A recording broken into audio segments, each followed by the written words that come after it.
Are you ready to dive deep into Great American Bash 1996? Sure, why not? Oh, that doesn't sound exciting at all. Oh, You don't sound excited for this.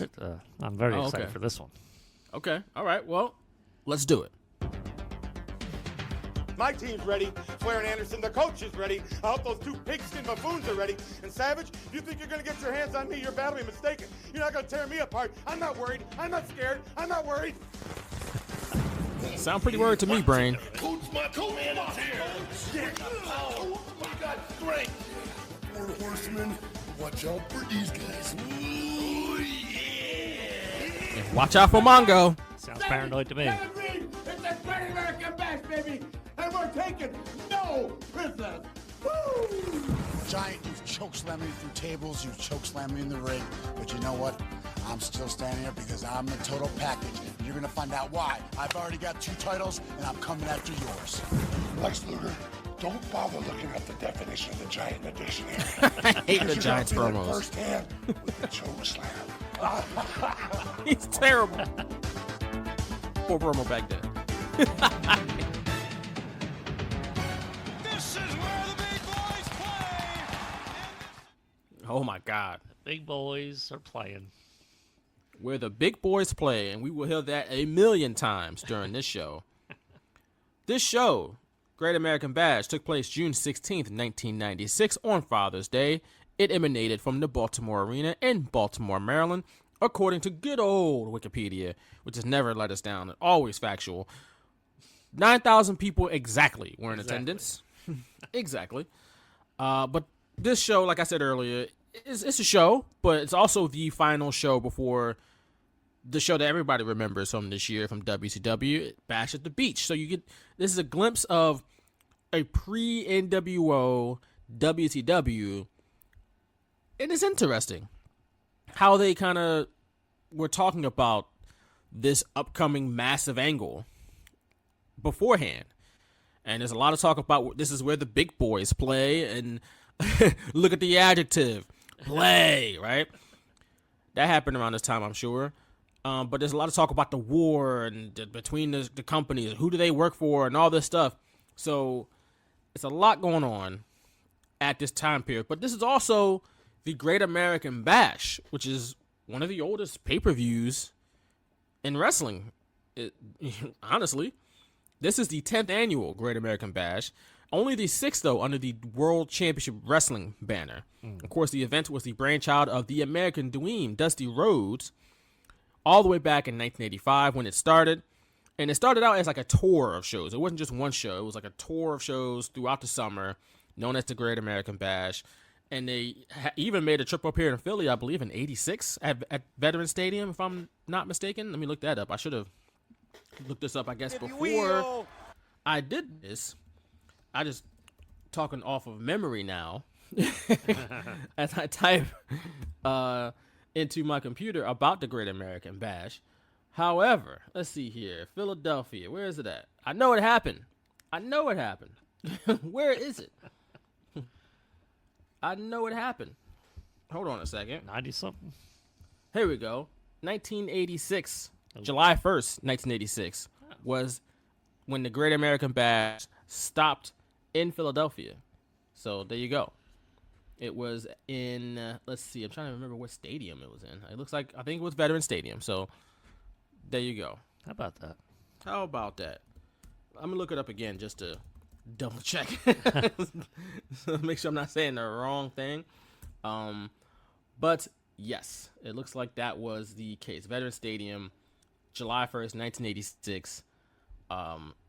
That was a stop. We were a stop on the Great American Bash Tour. So looks like there were about 10,000 people in attendance, close to 11,000 people in attendance. So there's that. So again, started out as a tour of shows, but by 1988, it was a pay-per-view.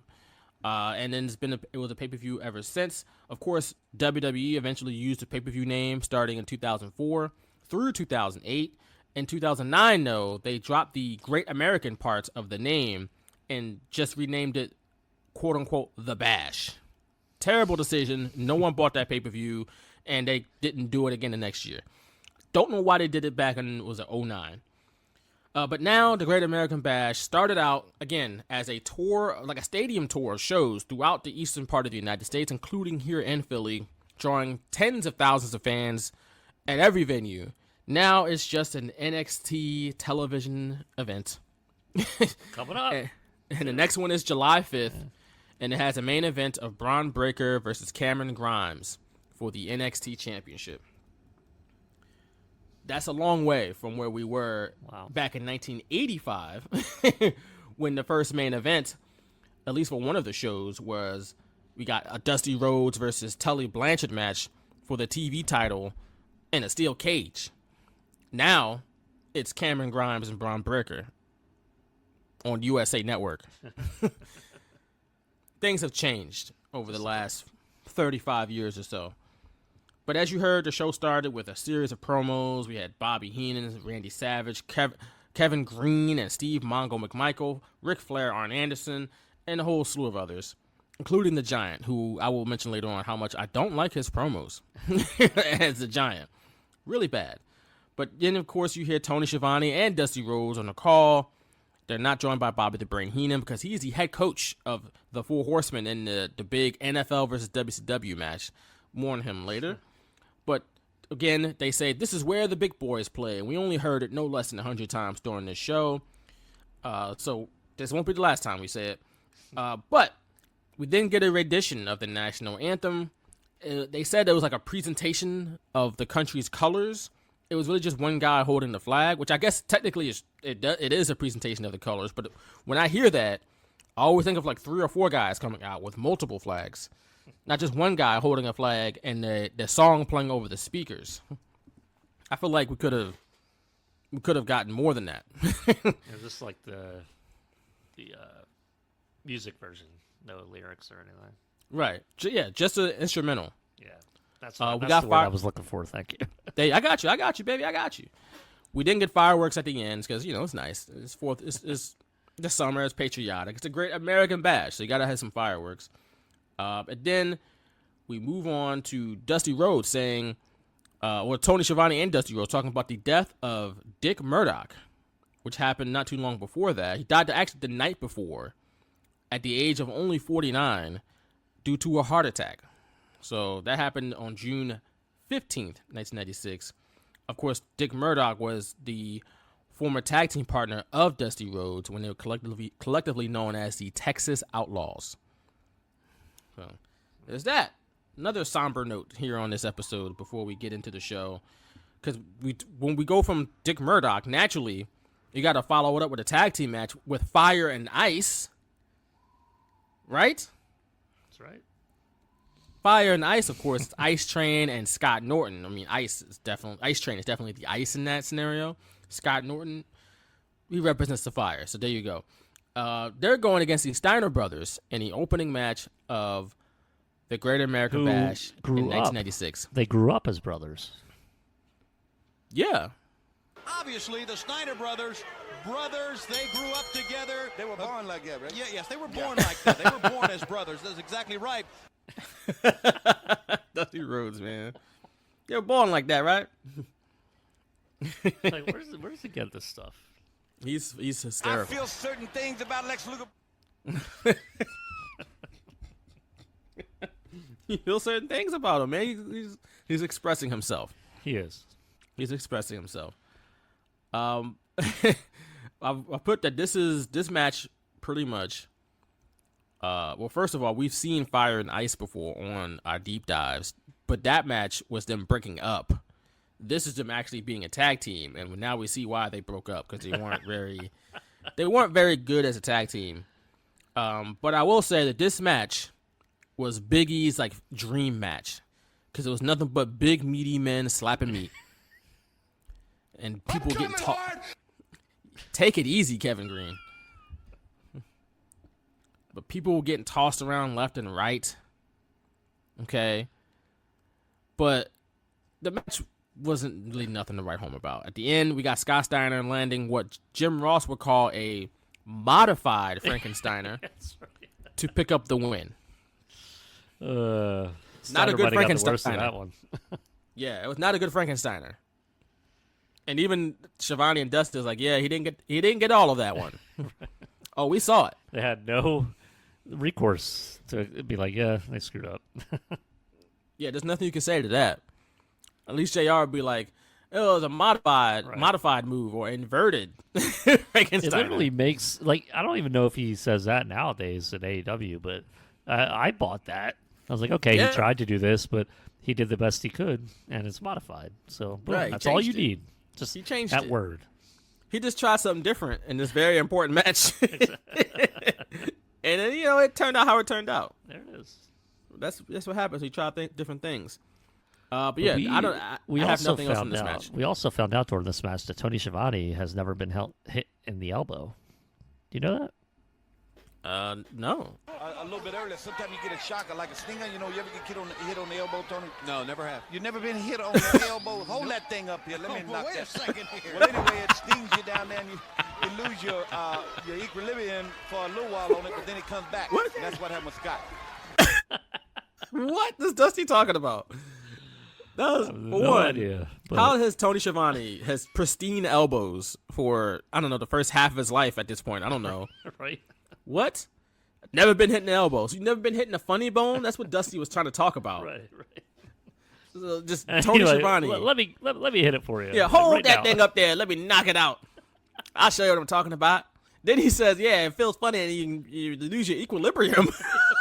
What? I lose my balance because my elbow hurts? That's not usually what happens. Maybe my ear, not my elbow. You just have to shake it off and go, funny bone, ow. Right. And you shake it off and then you feel better. He said, knocks off your equilibrium. We need to get a look at Tony Schiavone's elbows to make sure they're in mint condition, even by these days. Because back in '96, apparently, he had never been hit in the elbow. Ever. I feel like he was lying. I have a feeling he was as well. Never been hit in the elbow. But Dusty had to just go with it. Right. So Dusty's elbows are all torn up. He was dropping elbows every night. Yes, right. Bionic elbows? Come on now. But yeah, I got nothing else from that match. We talked about elbows and and modified Frankensteiners. Yeah, this before the Steiners really were title contenders with the tag team titles. They were just kind of there for a while. Really, I love the Steiners when they started going against Hall and Nash. That's where I love them. So, and anything before that, I'm just like, I'm not impressed with. And Fire and Ice aren't exactly going nuts as a tag team. They did try the Doomsday Device, I think. Yeah, they tried it, and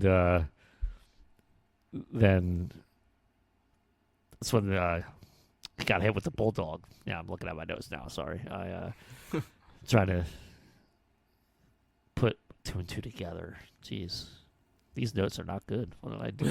You wrote them. I did. So I said Norton and Train go for a Doomsday Device type move. Scott shoves Train off the rope. Bulldog finisher. Train stops the count, and then Steiner hits the Frankensteiner. Scott Steiner. The modified Frankensteiner. I should have put modified in there. Yeah. I put in parentheses a terrible one. So.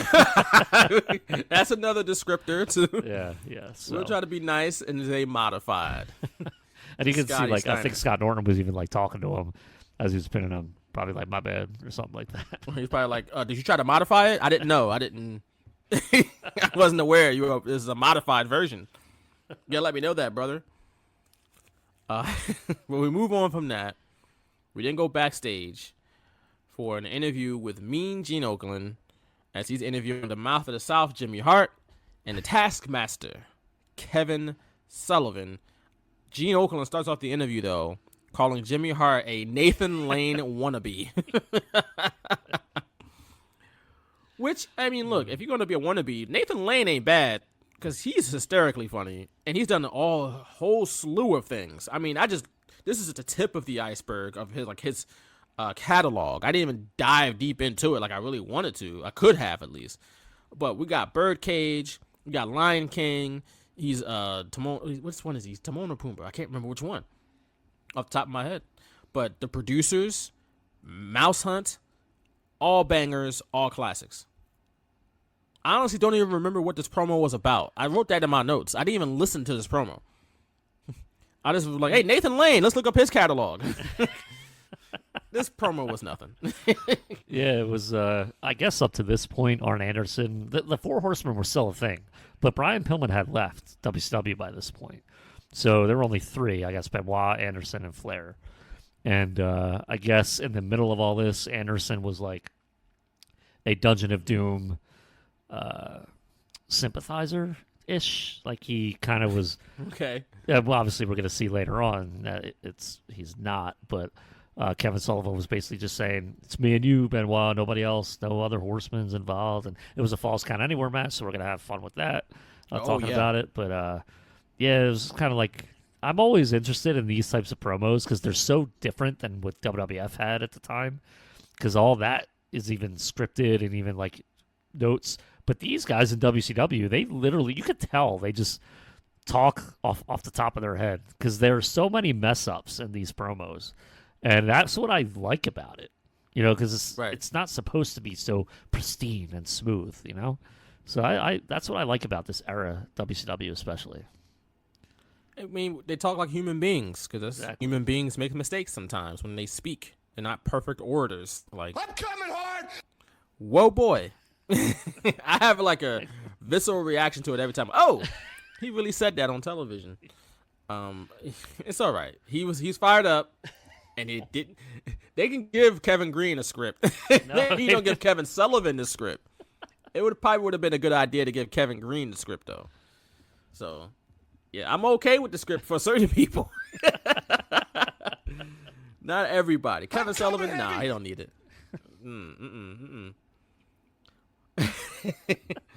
We move on though to the next match, which is for the WCW United States Heavyweight Championship. It is the champion Conan defending against El Gato. You're probably wondering, who in the hell is El Gato? Never heard of this guy before. Well, you've heard of the real person that's playing El Gato, which is Pat Tanaka, famously known for another racist gimmick under a mask known as the Orient Express. Instead of being Asian, though, I guess he was Mexican. I don't know now because he could wear a mask. They did the same thing with, was it Kato in Orient Express, right? Something like that. Yeah. But Conan, let's give Conan some flowers because he was a big star in Mexico at this point, and he just got like a Lifetime Achievement Award, some sort of like pretty much that's what it was, pretty much a Lifetime Achievement at Triple Mania this past weekend. Which is obviously the biggest wrestling show in Mexico. But like Conan was like the first big star for AAA from what I remember back in the day. And they even talked about it during this match is that he had his own television show and then he was a massive star. And so yeah, Conan, U.S. champion. And he was a Mexican champion. I guess he was a AAA champion too. So big deal back in the day. And I think people forget about that because they know about his days in WCW when he was K-Dog. He wasn't necessarily the biggest star in the world, but he was a guy that people knew, obviously. Before he really got entrenched with American wrestling, though, he was a massive star in Mexico back in the day. I should DM him on Twitter and ask him if he listens to our podcast. We should, right? I've heard he's done that a couple times here and there. just a little bit. Yeah, just a couple times here and there. I want to find out what was the actual award that he got from AAA this past week, because I can't remember the name of the actual award he got.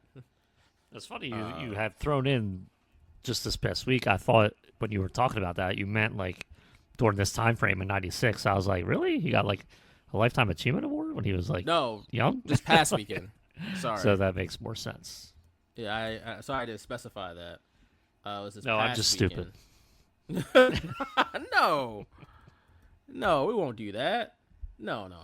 I gotta look at it though, because now I want to know. I hate when it's like things I remember, and like I saw it, and then I was like, yeah, I want to talk about it now, and it's like, but I can't remember it. Now I gotta like think about it. I gotta like find out what this was now. What did he get from Slammy AAA? Award. It wasn't a Slammy Award. unfortunately. The Top Hat and Gill Lifetime Achievement Award. I can't remember the name of the damn award. It's a shame. Here we go. Hold up. What's this? It's in Spanish. I don't know what that is. Well, let me see if I can translate it. What's this? I'm not gonna try to repeat this on time on the podcast. I'm gonna butcher that. We'll just move on. Just know he got a nice award. He was honored. He was honored at AAA, at Triple Mania this past weekend, which of course again is AAA's biggest show.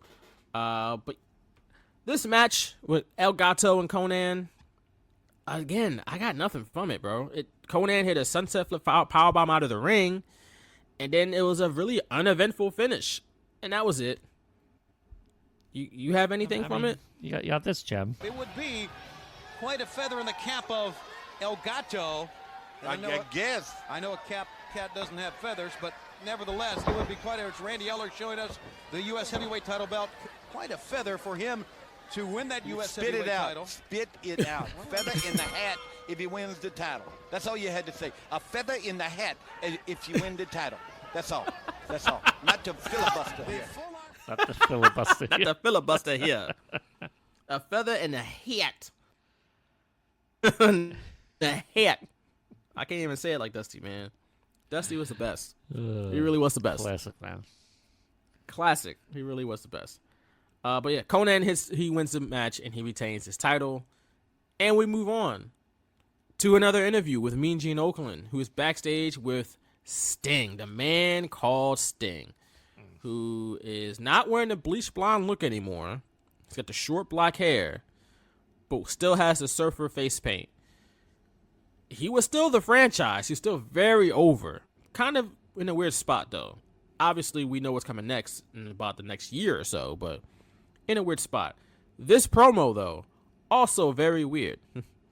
Do we have this, or we could just talk through it? I have it, but I don't want to play it because we don't have to play it. It's so ridiculous. Because basically, Gene Okerlund, even to go as far as using the hand motion, insinuated along with Sting that Steve Regal, Lord Steven Regal, of course today is known as William Regal, was sissy and prissy, as they called it. And like I said, Gene Okerlund did a little hand motion. Don't imagine what hand motion was. And Sting made fun of Steven Regal for drinking with his pinky up, and wonder if that's how the boys were bred in the United Kingdom, because that's not how they're bred here in the good old US of A. Drinking with your pinky up, there's nothing wrong with that. When I drink mimosas at brunches, I do it all the time. Me too. Hell, why not? Okay? But also, yes, very strange in hindsight. Maybe at the time it was fine, but not great in hindsight. But after all of that, Sting just I guess he forgot everything and just sent it back to Gene to ask him another question. He's like, yeah, you take it away, Gene. It's like, what the hell is going on here? Yeah. That whole promo was weird. This show is not off to a great start. I will say that. Listen, you don't need writers for wrestling, but this is what writers will point at when you're like, yes, you do. You need us. I know there's a big to-do on Twitter discussion about wrestling having writers and Hollywood writers and stuff like that, but this is what they will point to and be like, see, you need writers. And so right. Even the another best actors, bad promo. Sorry, they'll probably say even the best actors have scripts, and it's like, yeah, right. Not everybody necessarily needs it in wrestling, but some people, like you said, some people do apparently. And we saw a couple of them on this show here at the Great American Bash in 1996. Yeah, Kevin Greene needed a script, boy. I tell you, he was fantastic in football, but he was no telling what he was liable to say on the mic in wrestling. Watch out, we're coming hard! We're gonna set a record. We're gonna get he enunciated that. We're he gonna get used the two E. A's, 2 or 3 A's in that. Hard. Do they still do the little E on Apple Podcasts for explicit? Because we're gonna get that on this episode. You've played that too many times already. It, but we'll see. They might be like, "Whoa, this is for adults only. This podcast not suitable for work." Because we're off to a rocky start. But we're moving on to another match, which is very interesting in hindsight. given things that are happening today with these two men. But it was like two up-and-comers facing each other in a singles match. It is Diamond Dallas Page going up against Marcus Alexander Bagwell of the American Males.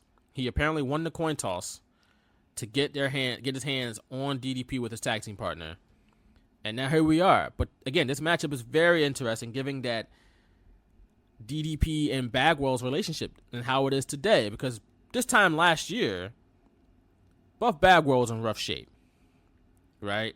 We talked about it on the podcast. He got into legal trouble, and his life was not going the way he wanted it. And then he eventually moved in with DDP in the accountability crib.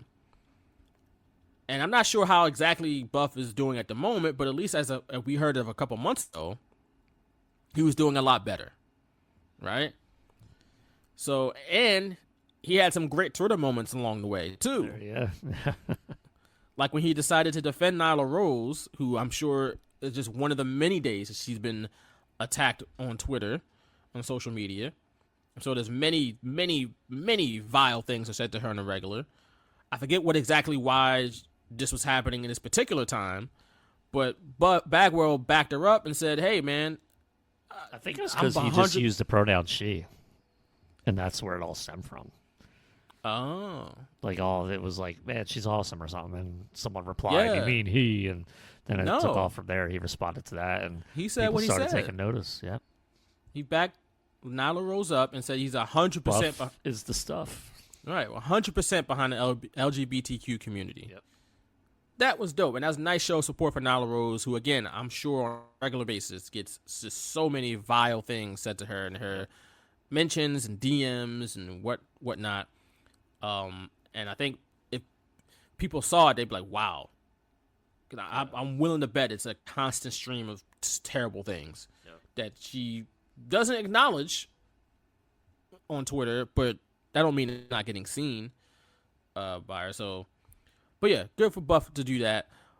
But got an incident, not involving like coming and backing somebody up. He was getting ready to fight in another incident. I don't know if you heard about this.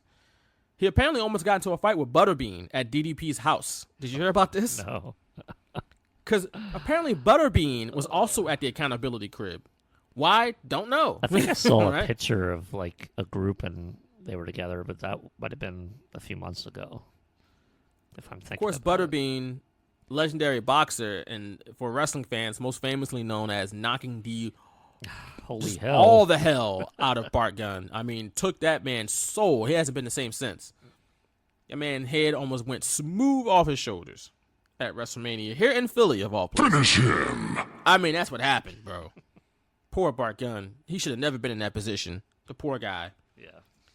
But apparently, and this kind of goes, we kind of can sort of tie this back into Nyla Rose a little bit, but apparently they were watching at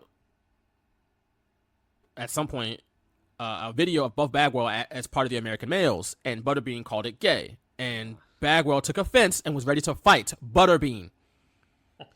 And I'm sure Buff Bagwell over the years have heard a lot of stuff about how his character is on TV, not just from fans, but from the boys backstage too, I'm sure. And I'm sure he's heard a lot of crazy things said to him that wasn't really bad at the time. It was just like, oh, they're just riffing and just ragging on him a little bit.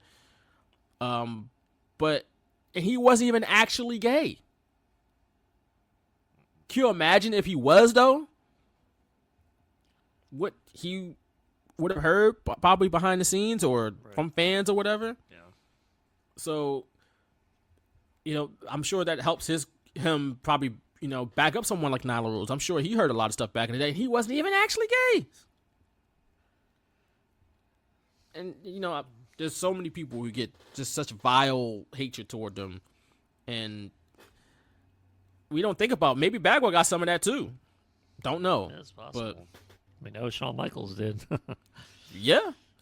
And Shawn took it in. Clearly very audible on TV, on Peacock. Still very audible. Yeah. They ain't editing that stuff out. And Shawn was the champ. Yeah. Shawn was the guy. So you can imagine what Buff Bagwell might have heard in the mid-90s. For some reason, you mentioned Peacock. DDP had his babyface music on Peacock, even though he was not a babyface yet. It was not.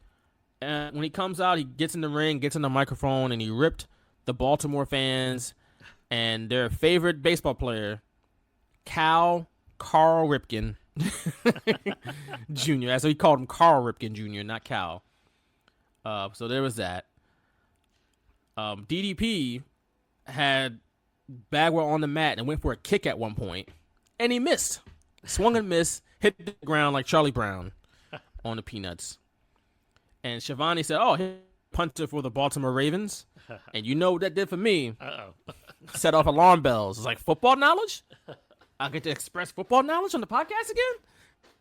Well, So that's interesting because I don't think the Ravens were even a team yet precisely. on the field. I mean, Well, on the field, exactly. Trust me, I got the background information, baby. go. You know I was ready. there you go. Football background info incoming. See, I knew because the something though Ravens, because I knew they weren't on the field in '96. not yet. The Ravens hadn't played a game as the Ravens by this point in 1996. 1996 is technically the Ravens' first season. Oh. But if you recall, at the end of 1995, those players that were in the Ravens uniforms in 96, at the end of 95, they were wearing Browns uniforms because they were the Cleveland Browns. But the owner at the time, Art Modell, moved the team from Cleveland to Baltimore. I guess he wanted a new stadium. That's what my assumption is. I don't actually know the exact reason, but I assume moving to Baltimore came with the promise of a new stadium, which they eventually got, and I think they opened it in '99. Oddly enough, the same year the Browns actually came back to the NFL. How about that? Yeah. Yep. However, he moved them to Baltimore and rechristened them. They weren't the Baltimore Browns. They were the Baltimore Ravens. They named them after Edgar Allan Poe, who lived in Baltimore for a while and eventually died, and he's also buried in Baltimore. And of course, Edgar Allan Poe is known for the poem, Telltale Heart and Quote the Raven and all that type of stuff. So, boom, Baltimore Ravens. It makes perfect sense. They got great colors too, the purple and black. I think their mascots are called Edgar Allan and Poe as well, so little information about that.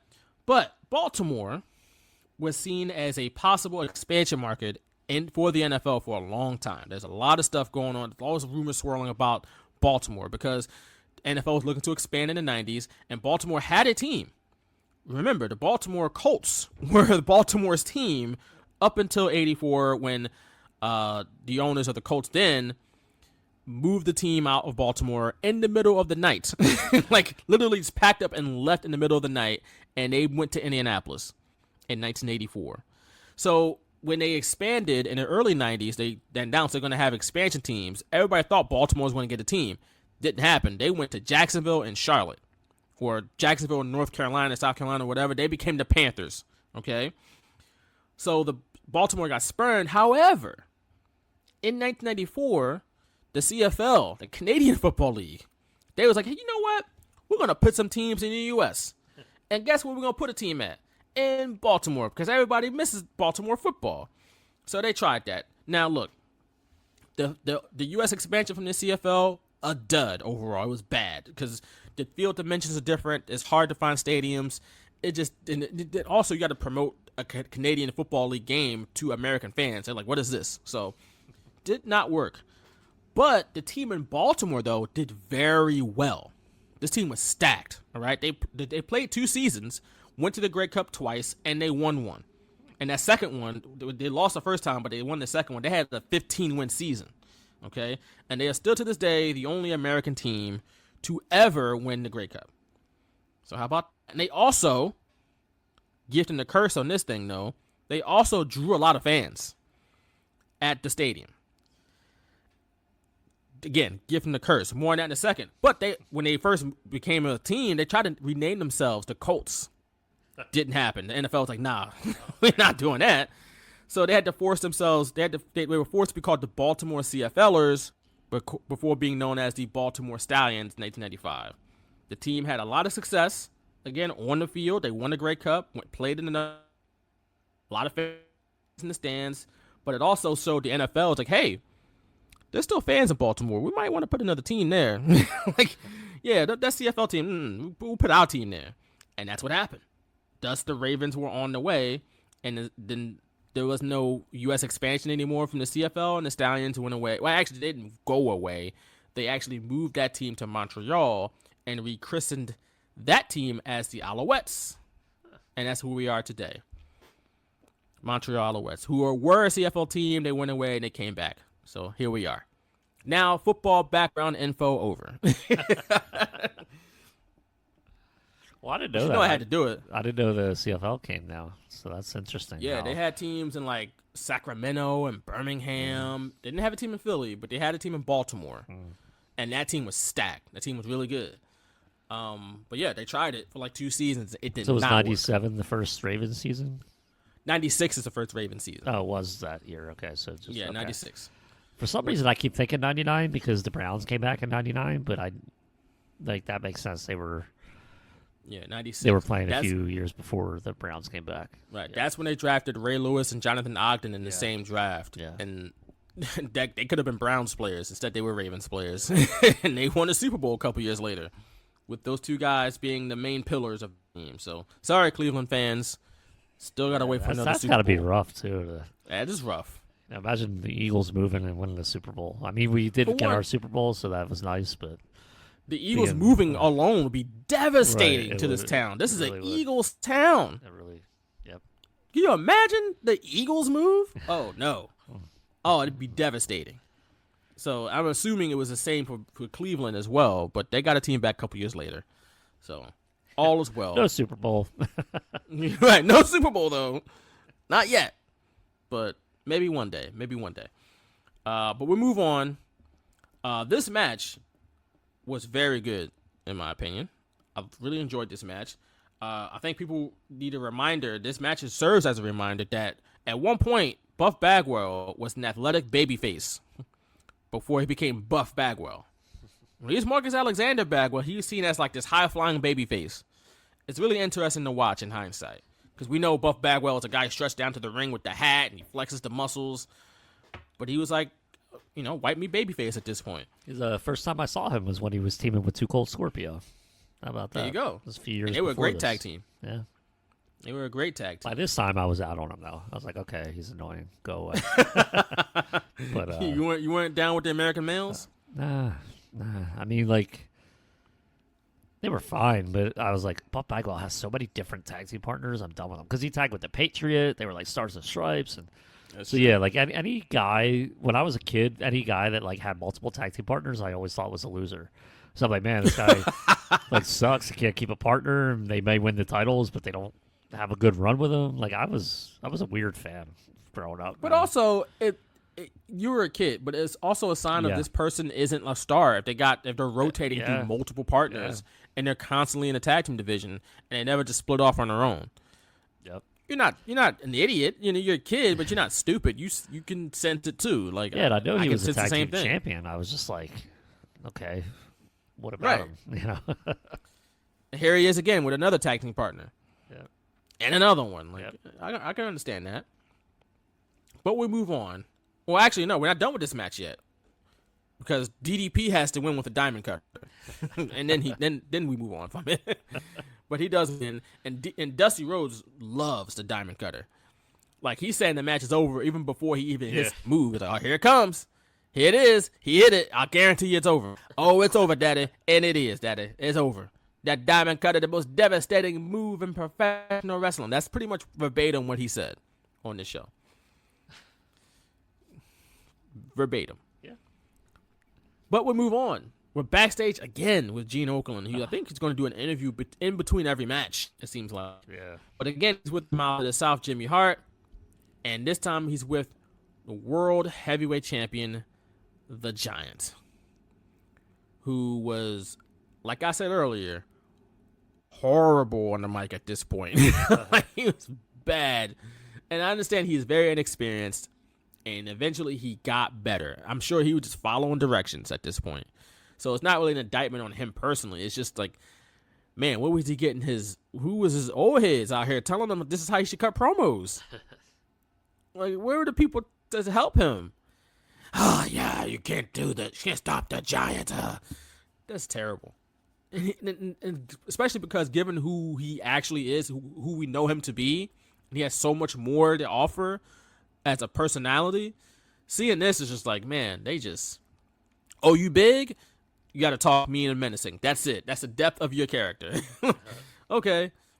And, again, giant, Paul White, he was very inexperienced at the time, very young, too. I think he was like in his early 20s still. He just did what he was told, I'm sure. I mean, hey, kid, you talk this way, we're going to make you the world heavyweight champion. How about it? Okay. Like, yeah. Just say silly things, and they put the belt on me and put me in main events. Okay. Like, pay me money? Yep. Sign me up. I'd probably do the same thing. I'm not going to lie. So I don't blame him. Just, man, he got some bad teachers around him, I guess. Maybe they were trying to sabotage him. Sabotage. New guy coming up, taking their spot.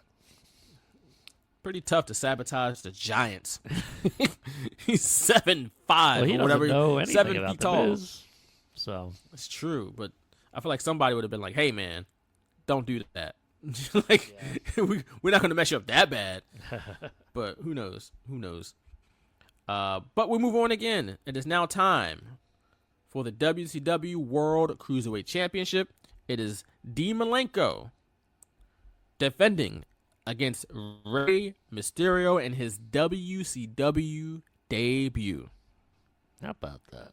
At the very young age of 21 years old. Barely old enough to drink. But the way Mike Tenay was talking about him during his match was as if he was already a legend at 21. That's why when they talked about Rey Mysterio being on the cover of 2K22, the WWE game, people were like, "Oh, what? He's a jobber." Like, are you dense? This is Rey Mysterio we're talking about. The man was a legend in his early 20s. He's he's probably arguably the most famous luchador ever. But he shouldn't be on the cover. Okay. Silly. I think I had even heard that he started his career at 16, so he had already been like a pro for 5 years at this point. He started his career at 14. 14. Jeez, so that even worse. He's been Exactly. 7 years. Jeez. So just think, like 21 years old, he's literally a veteran, like a seasoned veteran. Pretty much. So that's it's crazy He's to think a about. And I seasoned didn't even vet. know this was his WCW debut. He's a until I seasoned vet watched this. and a 21-year-old body. Usually when you're a seasoned vet, your body is like on the decline as far as athleticism. Like your brain, you're like sharp versus attack, but your body, it takes a little more to catch up. It takes a little longer to, because you're older by that point. You gained the experience, but your body, it can't keep up because you're just getting older. And that's what happens. They're like a seasoned vet, but still in his athletic peak, in his prime at 21. That's not normal. As my alarm goes off for no reason. What did I set that alarm for? 8 o'clock. I don't even know It's, why I said it. Monday Night Raw time. That's what it was. No, that's not what it was at all. You have an alarm for Raw. I probably said it yesterday and then forgot to not leave it on today. Off today. So, my bad, everybody. It had good intentions. I'm pretty sure I had it set yesterday. Maybe even Saturday. I don't know. Just forgot. But back to this match. It's funny. We've had at least I've had a running joke on this show for a while, and that Rey Mysterio's WCW music at one point was garbage. And it sounded like Dean Malenko's. And now here they are right back, one after another coming out. I hear them both back to back, and it's like, yep, I was right. Like, confirmed. Why did they do that to Rey Mysterio? No idea. This is Mike today had said this is the first ever match between the two as well. So I guess they didn't face each other in ECW if they both were in ECW at one point. They had 10 more singles matches against each other after this one in WCW. And they also included the next night on Nitro. They had a match. So that's according to cagematch.net. And I thought that was pretty interesting. 10 more singles matches. I thought they would have probably had more, given that this is 1996. And seemingly the Cruiserweights would always fight each other, like, often. So I'm kind of surprised they were only 10 all the time? Yeah. So about that? Yeah, I'm trying to think of a reason why that would be. I mean, Dean Malenko stopped wrestling How with the does cruiserweights the ice cream for a truck little come while. at 8:00 at night? There's still sun outside. They're gonna This try is to like the sell some latest ice I've cream. ever heard it around here. No, I've So, heard it hopefully pretty the mic's late in not my picking hood. that up, but In my hood, I've heard it late, pretty before. I've seen it come at night before. Plenty of Jeez. times the ice cream truck came at night. Yeah, like at 9 it's o'clock. usually maybe. around here 3:30, 4:00 ish. So Nah, they come. I've had multiple ice cream cones when you can, I know it because it's dark and I can see the lights. The ice cream truck is lit up. It's not lit up during the daytime, obviously. It's lit up at night. So, yeah, that's a normal thing in my hood. all right, But I think for a while though, didn't Dean Malenko stop wrestling cruiserweights? He was going for like the TV title and the U.S. title, so maybe that's part of it. yeah, He stopped That's being true. in the cruiserweight division. So Yeah. there's that. At one point in this match, Dusty Rhodes mentioned Danny Hodge, right, and his vice grip hands, which was true. Like Danny Hodge pretty much had the strongest hands of all time. Like at least that's what it sounded like. For those who don't know, Danny Hodge is a legendary amateur and professional wrestler. He's a 3-time NCAA champion. He's in a whole bunch of Hall of Fames. It's not even, we know about this already, but 3-time NCAA champion, an Olympic silver medalist, and a 7-time NWA junior heavyweight champion. And again, a whole bunch of Hall of Fames. And if you listen to a JR interview, if you talk to JR multiple times like we have, you probably heard him talk about driving around Danny Hodge back in the day, from show to show back in the territory days. And he actually saw that grip strength in action where he would just go to hardware stores and just break pliers. Just break pliers with his bare hands. Or crushing whole apples with his bare hands, even into well into his old age. Like he was an older man busting these apples up and juices flying everywhere. And it's like, where do you get that grip strength from? That's dangerous. That's not normal. So a little bit of Danny Hodge knowledge there for the folks out there in the universe. But I don't know if you noticed this at one point, but Malenko, I know he's a man of 1,000 holds.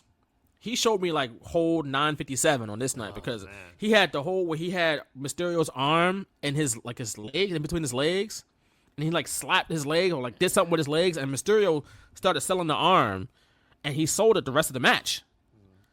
It's like, what the hell was that? What do you even call that, Dean?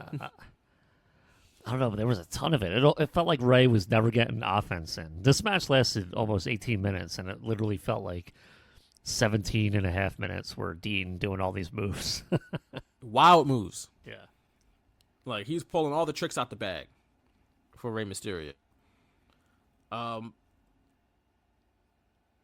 Eventually, we get talk of the hostile takeover that's potentially happening from Tony Schiavone. Of course, that hostile takeover is the NWO. That's still on the horizon, but it's just scuttlebutt on the hotline right now during this match. I mentioned that Dusty was so damn good on commentary during this match. I'm sure you got a couple clips maybe from this particular match. Nope. But he mentioned that the ref may step in and stop it Yeah. because Malenko was working on Mysterio's arm so much during the match that he might stop it for Mysterio because Mysterio is so young and he has so much career left ahead of him. And it's like, man, I never thought about, announcers don't talk about those types of details anymore. Vince wants them to tell stories. But, that's a story right there. That's playing out in this match. Will the referee stop it? And it doesn't take a lot of effort outside of the announcer saying, hey, yeah, this might happen. That's it. It's so easy. Yeah. You know what I'm saying? Yep. But eventually, Rey Mysterio fights back, and he has a springboard somersault from inside the ring, outside of the ring. And people lost their minds because they didn't see that too often in the U.S. Springboard somersault outside of the ring on the floor. And when they picked up the pace in this match, they were killing this match. They told a great story, and nothing really fell out of place. Everything made sense. Even with the high flying, it's still within a story that makes sense. And then you got the dope finish of Mysterio trying to hit a Hurricane Rana, but Malenko countering into a vicious-ass power bomb, Yes. and then putting his feet on the ropes to win to remind you, hey, I'm the bad guy here. And then he wins. But this match was great. This really, like, helped save the show so far. Well, I guess the last two matches, I would say Buff Bagwell, DDP, and this one, we're like, okay, there's some hope here in WCW.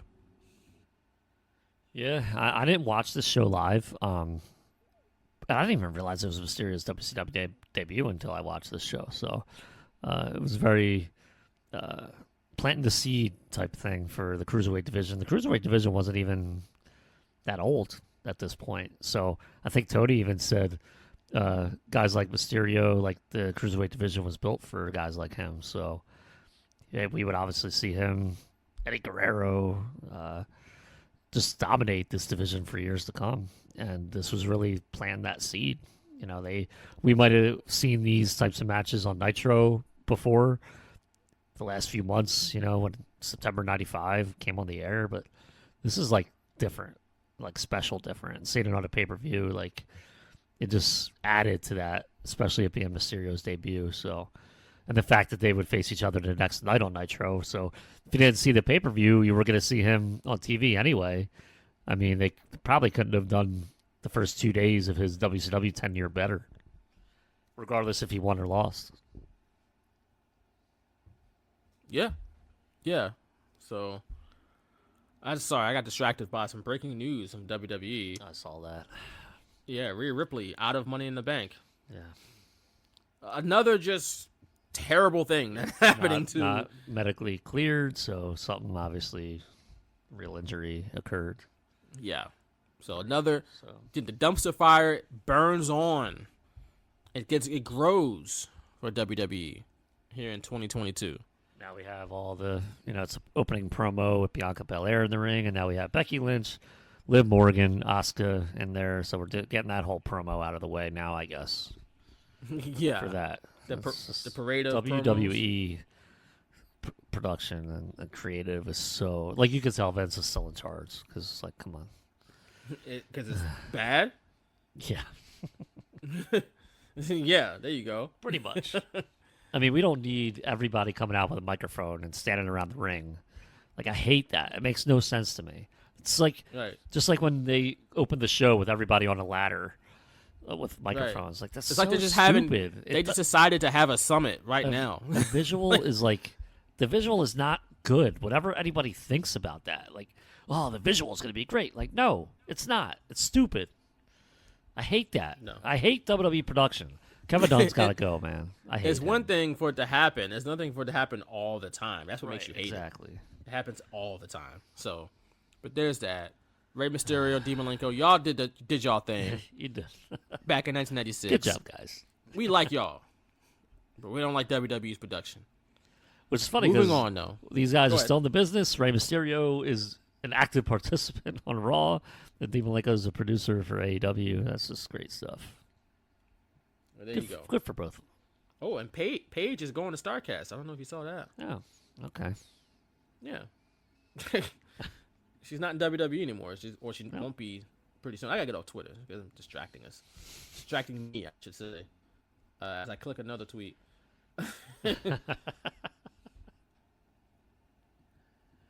But, however, I'm coming heavy. Take it easy. We're moving on. Backstage again with Gene Okerlund, who was with. He's Lex just. I just imagine him wandering around during the matches, like, who could I get next? Who could I get next? I mean, probably. I mean, look, if you are a journalist, you got to walk around and ask people for interviews. They don't just walk over to you and say, introducing my guest at this time, and like WWE or whatever. And he actually asks follow-up questions and stuff like that. It's, again, different time in wrestling history. But Lex Luger is the World Television Champion, and he's one half of the WCW World Tag Team Champions with Sting, Mr. Sissy and Prissy himself, Sting.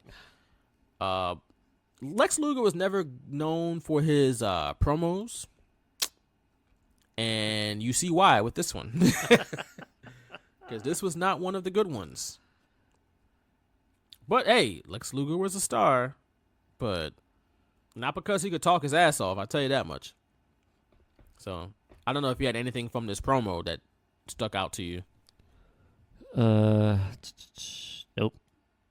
I'm reading my notes. I'm just like, nah. Nope. No clips. Just boring old Lex. I'm assuming this is where he was like coming out of his quasi heel turn because with the Dungeon of Doom, with Hall and Nash showing up, he had, became pro WCW type, and so this is like right around that time where he just kind of distancing himself from all that. Let's not forget that Halloween Havoc '95, man, he joined the Dungeon of Doom, or he was like affiliated with the Dungeon of Doom, right? Yeah. Turned on Hulkamania. What a wild time that was, but that's in the prior deep dive you can go look into in the archives that we did. I mean, last year maybe? Maybe it was 2021? Yeah. I don't know. Yeah, pretty sure. I think last it was. year we did, because 2 years ago we did 97, 98, and then we did 94, 95 this past 2021. So there you go.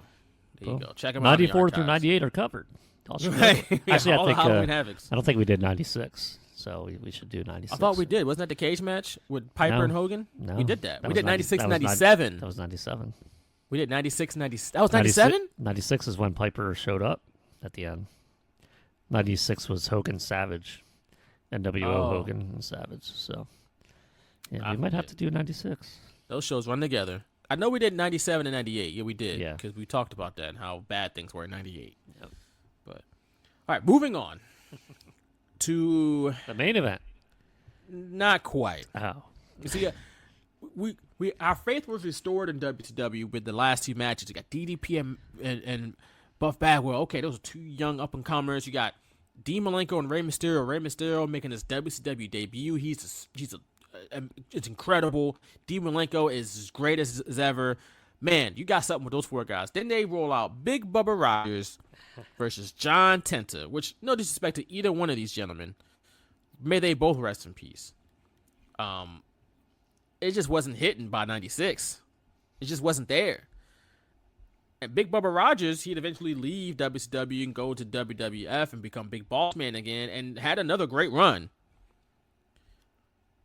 Didn't Tenta go back too with the oddities? Yeah, he was Golga with a mask, under a mask.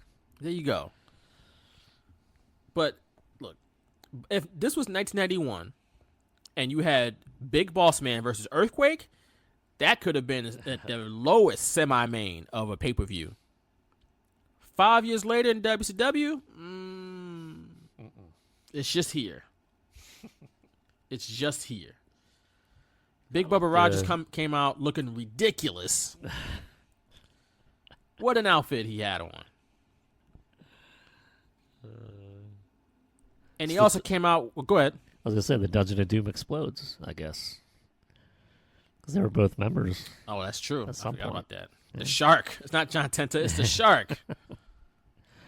It's the and Shark. I had forgotten Avalanche. I thought this time he had not had the short hair, half short hair, and half not, or whatever, head shaved, and so he did it at this point. So that's another thing. We could, with being the pioneer of the asymmetrical head shaved cut. Good. There's a lot of people rocking that these days. Yeah. You can go back to 96. In June, there was John Tenta, man. Setting the world on fire with that hair. He was the man. But Big Bubba Rogers is the reason why he has his head shaved like that, because they cut his hair and he comes out with a pair of scissors and I guess remnants of John Tenta's hair, like he's Brutus the Barber Beefcake out here. But he's in the Dungeon of Doom. You can't have two guys like this. What's going on here? You can't. You can't do it. Tenta doesn't come out with music. I guess because he's not in the Dungeon of Doom anymore. They just didn't even have generic music for the guy. I don't know if you saw, but two little girls walked out behind him, and I was like, "Who the hell were they?" Did you know who they were? Behind Tenta? Tenta. I guess I wasn't paying attention to the entrance. If you look back, there's like he's like looking back kind of towards the entrance, and he starts walking, and then you see these two little girls come out. I was like, where did were they part of the story? I don't think so. Okay. I don't know what the hell happened. But They this got match lost? is like, I don't know what's going on. I honestly They don't just know. wandered into the Baltimore arena. They were just in the shot. They're like The Shining almost. I don't know what was going on. Maybe it was a Don't Dungeon of know. Doom thing. Maybe. I don't know. But Bubba used a foreign object on Tenta, and then the referee checks Bubba Rogers. It's like, wait, check him before the match, bro. Now you want to check him. Was the referee Okay. Earl Hebner? No, I think it was Nick Patrick. Ah. So, Nick Patrick this time. However, Nick this match was Patrick like always counted weird. he always like the way shook he his hand played. Yeah, I in don't like between the that. count. I don't like that. That's real inside baseball talk for wrestling. When Yeah. critiquing Nick Patrick and how he counted to 3. That's how you know we've watched a lot of wrestling. Yeah, there's no reason to flail your arm like he did. I don't know if that came natural to him or if he did it to set himself apart, but he definitely set himself apart. Not in He a did. good way- We not noticed. in a good way. We noticed. And it was always weird to me too. It looked like his hand would like you know you hurt your hand, like and you shake it. That's how he did it. Like every time he hit the mat, he's like, ow, 1, 2, ow, 3, ooh, ow, get out of here. Ring this bell. He was The match is always over. hoping they would kick out so he didn't have to slam his hand 3 times. Or please stay down so I don't have to do this again. Yeah. Like Please if you had a submit. match Please with a bunch of submit. near falls, if you had a match with a bunch of near falls, it's like I'm not doing this match. Yeah. I'm not doing it. I quit. Here's my 30 would days. never- My 6 this. You I'm would out. never work at AEW with all the near falls they have. Oh no. New Japan, a main event in New Japan. Nope, Oh nope, no. No. You could give me my the hand set, just you could can't you could withstand pay it. me, but I'm not gonna do it. Right. Nick Patrick's gonna be like the hand model from Zoolander when he has like his hand like in a glass case. Him and Tony side by side. Tony with his elbows and Nick Patrick with his hands. Pristine elbows from Tony Schiavone. Never been touched. Virgin elbows out here. As the police coming after I said that. The police are coming. We talked a lot about stuff, not about really this match. This match was about 5 minutes. It went about 3 minutes too long, in my opinion. It did. Bubba actually slammed John Tenta at one point, which is not a common thing back when he was Earthquake. But Tenta won still. He managed to win while Jimmy Hart was on the ring apron. He thought he was going to celebrate a little bit with his back turned. Do the Jimmy While his- Hart do Jimmy Hart where he thinks Big Bubba's gonna win. Okay, so let me explain it first. Jimmy Hart has his back turned. Meanwhile, while his back's turned, Tenta is pinning Big Bubba Rogers and winning the match. He gets into the ring not knowing Tenta won and sees Tenta's like, oh no. So he's like, yeah, baby, how Big Bubba Rogers doing it again, winning the match again, baby. Yeah, baby, let me get in here and beat up some John Tenta. Oh no, baby, what happened? What happened, Big Bubba Rogers? Oh, I got to go. And he runs away. He ran away, which, hey, look, I don't blame him. I'd run away too from John Tenta. But Tenta grabs some scissors, and it's time to get some payback on Big Bubba Rogers. That's right. In the form of taking, I guess, a piece off of his beard. Oh no, not his beard. That didn't have the same effect as cutting his hair. No, it did not. I'm not even sure if the fans even realized what was happening because they did not care. Tenta just yelled, "I'm not finished with you," like he's Braun Strowman. But we were all done. We were like, we're fine. We're good. We're ready to move on, please. Like, we're fine. Kevin Greene was definitely ready to move on. Oh, because here we are. We move on to the backstage promo night. And then part of the reason why wrestling scripts exist is Mongo McMichael, Deborah McMichael, Kevin Greene, and his wife Terry Greene. And they all had on some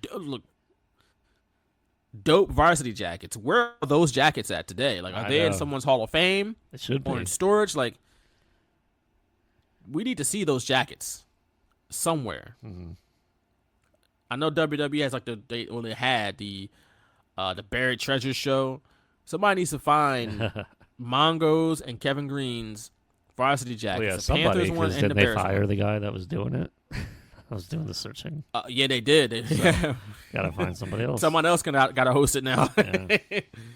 However, AJ Francis, who's Yes. doing it, by the way, who's dope. But somebody should find those. 'Cause those are collector's items. I don't think those were like sold in stores anywhere. Those were like custom made jackets, I think. So they're like one of ones, or I guess their wives had them on too. So they're 2 of 2s, but still. But then we get Kevin Greene.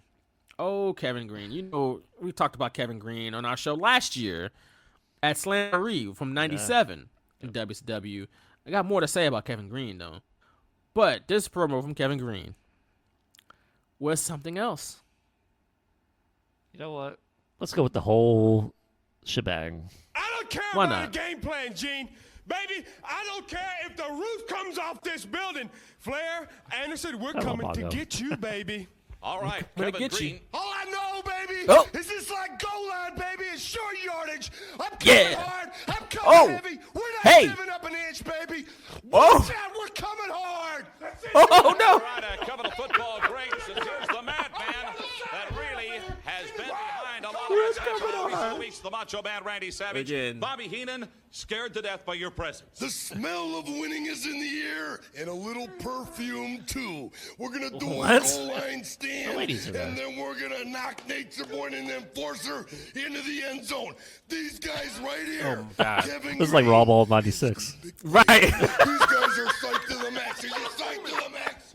Hey, psych, brother. Baby, I'm with you, Daddy. Right now, me and Wait. Oakland, you're in a huddle. Call him Daddy. This is the No. winning team. Am I right or am I right? Talk to me. Am I right? Let's go. Let's go right now. Come on. Talk to him. Headed out the door. They're leaving me in the locker room. Terry and Deborah McMichael, Kevin Greene, Steve McMichael. I'm still getting What? a lot of chin music there for the Macho Man Randy Savage. They're going to be facing Flair, Anderson, remember Woman, and Elizabeth. They're not the nicest ladies in the world. They've been known to have a trick or two up their sleeve or elsewhere. Right now, let's get you back to the What? Dirty ass, man. You're such Where a dirty else would ass. it be? In their pocket or elsewhere? What? What are you insinuating, Gene? What are you talking about here? What are you talking about? Kevin Greene, man. What a treasure. It's like the goal line. And we're coming hard. And we're not giving up an inch. Hey, we're talking inches and coming hard. This is a lot. Watch out. We're coming hard. And he's like, "Yeah, let's go, Daddy." It's like, Hard. phrasing. It's That so was great that hysterical. these three are now on the overall soundboard. I'm coming hard. I'm coming heavy. Watch out. We're coming hard. Oh my God. Kevin Greene, I love you, man. Rest in peace. Jesus. We're going to get, look, rest in peace to Kevin Greene, man. Died in 2020, I believe due to a heart attack, which is, again, unfortunate. But that promo was wild. Yeah. That was crazy. Yeah. One of the things I He, do love, though, I will say, is when Macho Man cuts promos and he turns his back to the camera. Like it starts talking. That's when you know he doesn't even care. He is on come fire out. when he turns his back. Because, like, even though WWE does the dumb camera angles where everybody has to look away from the camera or they watch TV sideways, I would understand, though, if they was like, hey, face the camera. Like, don't turn your back to it while you're talking. I could understand that. Randy Savage, though, didn't give a damn because he turned his back to the camera in WWF. He did it in WCW, and it was hysterical every time. I just loved it. It's just only Randy Savage can get away with just turning his back into the camera and talking to Gene Okerlund. Like they're having a face-to-face conversation like there's no camera there. Like, bro, look at the camera. He's looking right at him. He's not even looking at the camera, which makes it No, even funnier. he's looking at Savage because when Savage is speaking to you and he's intense, you better look at him. You better look at him when he's talking to you. And he got those eyes bulging out of his head. No, you better look at Randy Savage. So, yeah, I always loved that about Randy Savage's promos from back in the day. But Kevin Greene, we saw him at Slamboree the next year on a past deep dive, a prior deep dive. Go listen to that. And he was wearing the Panthers jacket then. He was about to leave the Panthers, though, that show. Before this show, though, or when this show took place, he was getting ready for his first season with the Panthers. Because he played for the Panthers in 96, left in 97 to play for the 49ers, and of course went back to the Panthers to finish up his career in 98 and 99. But in 95, Kevin Greene played in the Super Bowl. I think, we got to remind people, Kevin Greene played for the Steelers in 95, and he played in the Super Bowl, lost a game, but personally, he had a quote-unquote down year. And we mentioned, like, he had all these double-digit sack seasons, and that one season he didn't have double digits. He only had 9. And that season was 95. But they went to the Super Bowl, and he still had 9 sacks. So, again, this season ended in the Super Bowl with a loss. But for some reason, I guess that was enough for the Steelers to move on. Or they went their separate ways. He went on to sign a 2-year, $2 million deal with the Panthers, which was big money in 96, all right? And because that was big money, that had Steelers fans thinking, man, Kevin Greene, he left purely for the money. Which, again, we on the Straight Shooters advocate for that. Get your money. Yep. But he apparently wanted to stay in Pittsburgh, but believes he would have probably had a lesser role on the field had he had stayed. Actually found an interview he did with 970 ESPN Radio back in 2016. And he said, I didn't want to leave. And I think that's a misconception a lot of people have, is that I sold out. Not Madison Square Garden, like Mick Foley did. Sold out for the money. He said, so like I sold out or whatever and went to the Panthers for big money, but I really wanted to stay. I'm not going to get into the particulars of why I didn't go. And then he gets into the particulars. But I didn't want to ride the line and be on the bench. So, I'm not going to get into the particulars, but I'm going to tell you exactly why. Excuse me. I wanted an opportunity to compete for a starting job, and so I had to leave Pittsburgh when I did. Hat tip to the good folks at Steelers Depot for the quotes. And shout out to my guy Josh Carney, who writes for that website. And also writes for the Beaver County Times. We went to IUP together, so that's how we know each other. That's my guy. Shout out to Josh Carney. But yeah, Kevin Greene didn't want to get into the particulars, but then got into the particulars. But again, I said this on last year's show when we talked about Slamboree. I'm like, why? He could have played another 4 or 5 seasons if he just rolled out there for 20 snaps and got 4 or 5 sacks in the season. But as you heard in that quote, he didn't want to do that. He wanted to play. He wanted to be a starter. And then once he realized he wasn't a starter, he moved on. And there you go. And he was right. He was right, though. I mean, the Steelers, why would you bench Kevin Greene? He was still a 9-sack guy. That's a starter. And the Steelers weren't even they had their down years, too. So but it's like 94, 95, their defense was nice, though. Yeah, like why would you get rid of someone like that or even lessen the playing time? Right. So that's like lessening Fletcher Cox's playing time in the 2017 season. Right. Like he still was like, coming off of 2018 when he had like 10 and a half sacks. Right. It was like, what? He had 9. Maybe the Steelers had some guys in the pipeline that they wanted to play, and Kevin Greene was a veteran, but he's still really productive. And then he came out in 96 and had 14 and a half and went to a Pro Bowl and got named All-Pro again. And it's like, well, the Steelers could have used that. Tell you what, not right now. Yep. I think either it was a Jason Gilden or I forget the other linebacker they had. Levon Kirkland, one of them got hurt early in 96, and that was the end of that season. I don't even think they made the playoffs in 96. They could have used Kevin Greene. Could have, but didn't happen. The man was very productive all the way until the end. I'll say it again.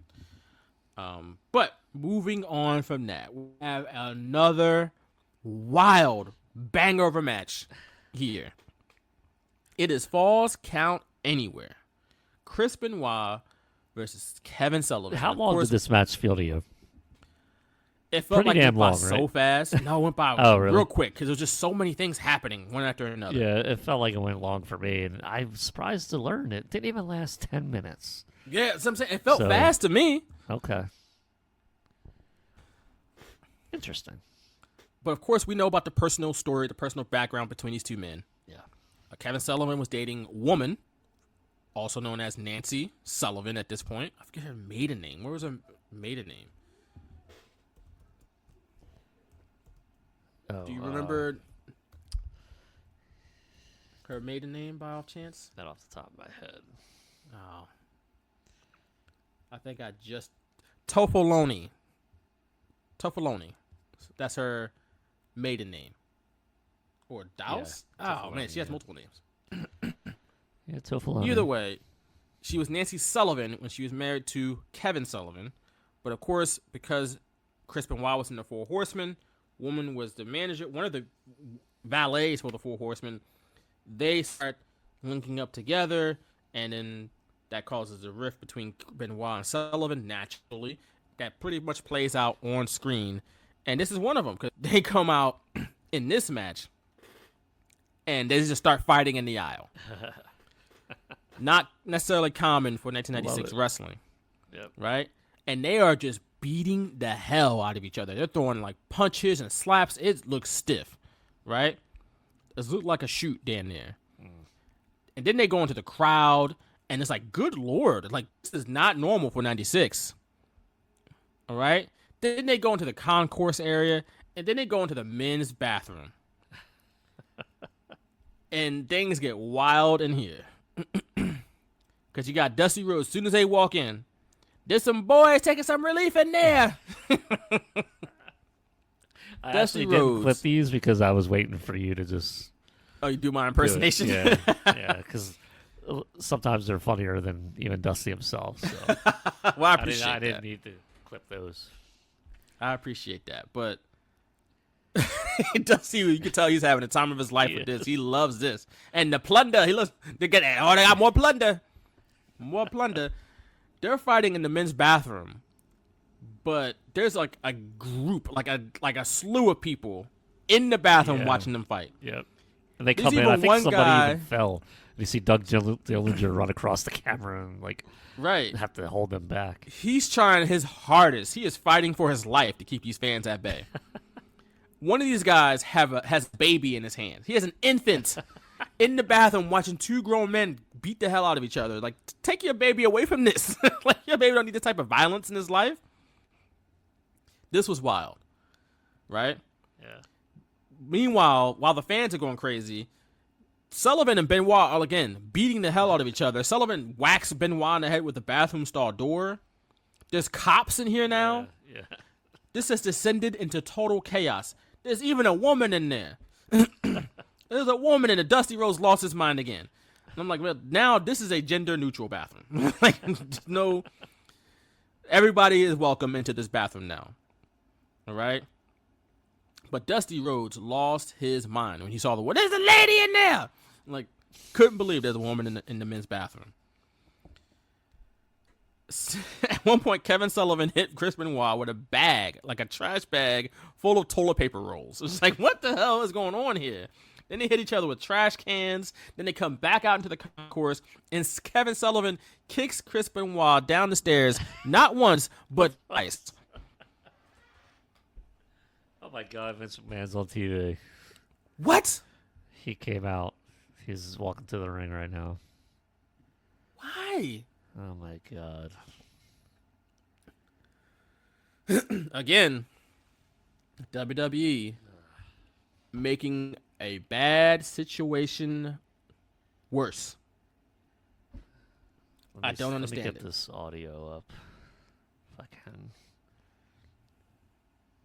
Oh my God, he looks terrible. Well, he's 76, so.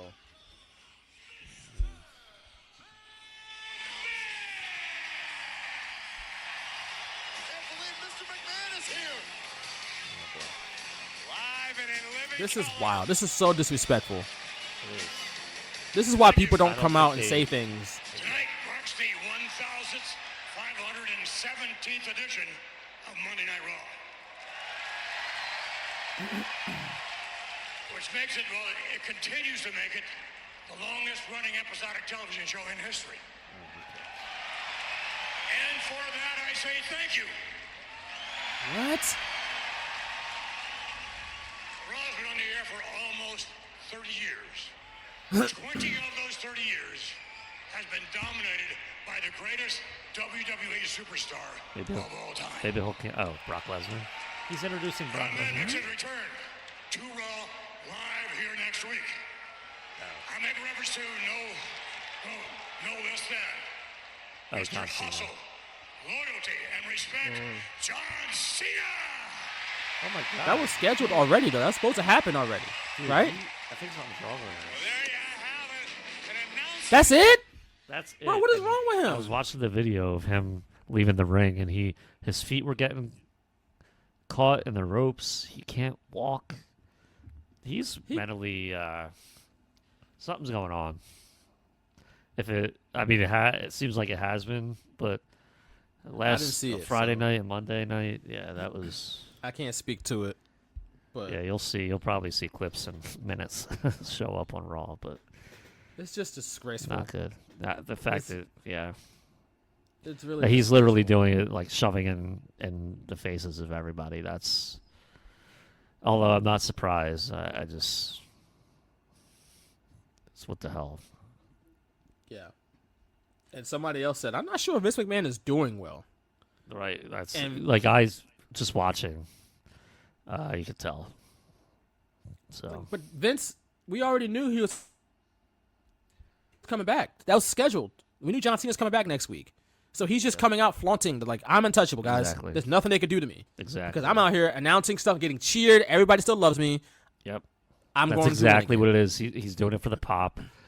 He's doing it for his ego. He's doing it to show that nothing is going to stop him. That's trifling. so disgusting. It's really Like, disgraceful. I didn't know he was going to, like, I thought, okay, maybe he was going to say something, but No. another thing, so just He stupid. just comes out just to get the adulation, just to remind people, look how powerful I am. No matter what you do, no matter what allegations come out about me, there's going to be people in the stands who will cheer me because I'm Vince McMahon. That's disgraceful.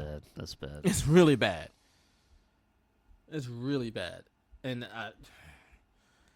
it's kind of disheartening. I'm sure for It is. people out there who, It like, is.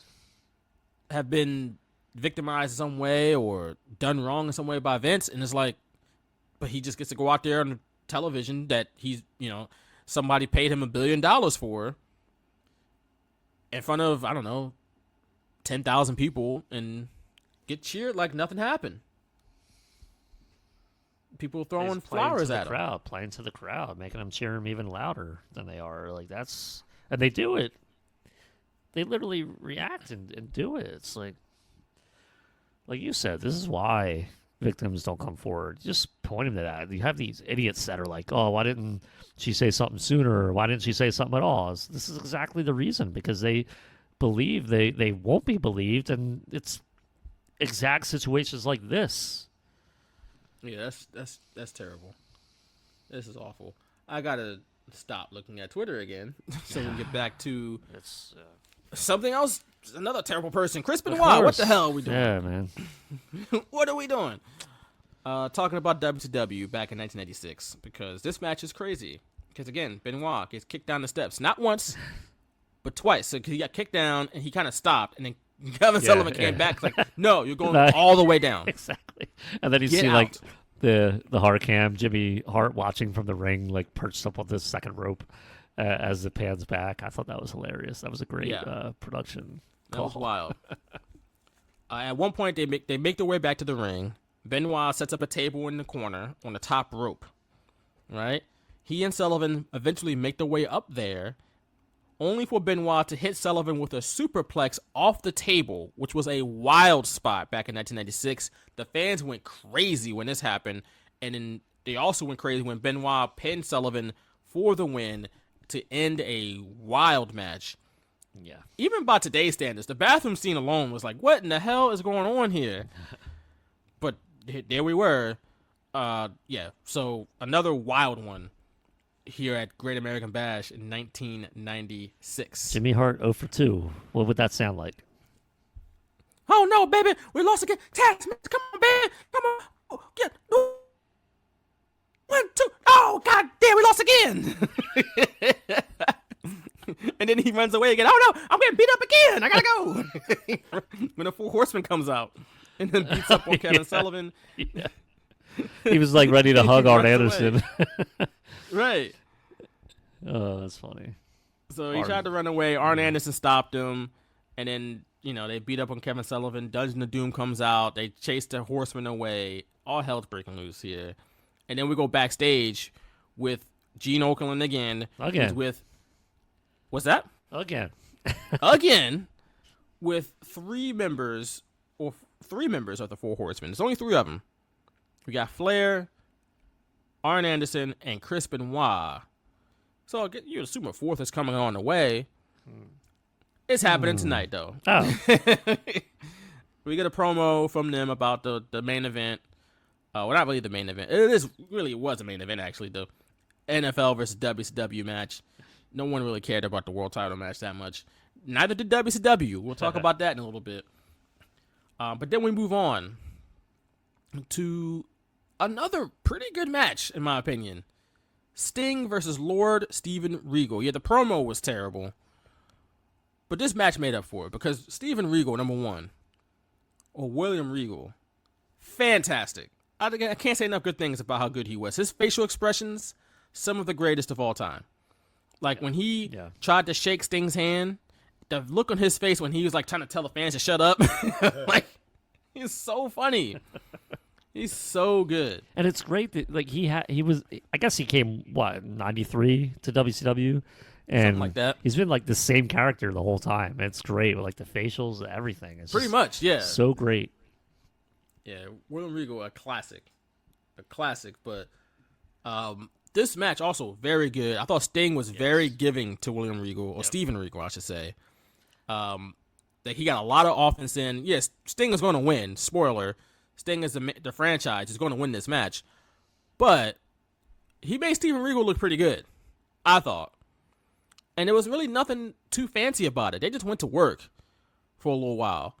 And the finish came when, the whole story is that Regal backhanded Sting, and Sting was really upset about that, which is understandable. Yeah. Get backhanded. I'd be mad, too. Well, Regal did it again during the match. And even though he had been beating the hell out of Sting up until that point, that, woke Sting up. And Sting started whooping Regal's ass, 3 minutes straight. Regal had his share of counters, but he didn't have one for the Scorpion Deathlock, which made him tap out for a victory for Sting. This match, I thought, again, another really good match. I thought it was dope. It definitely elevates the event as a whole better than I thought it would be. And I love how WCW would always label their matches like a special challenge match.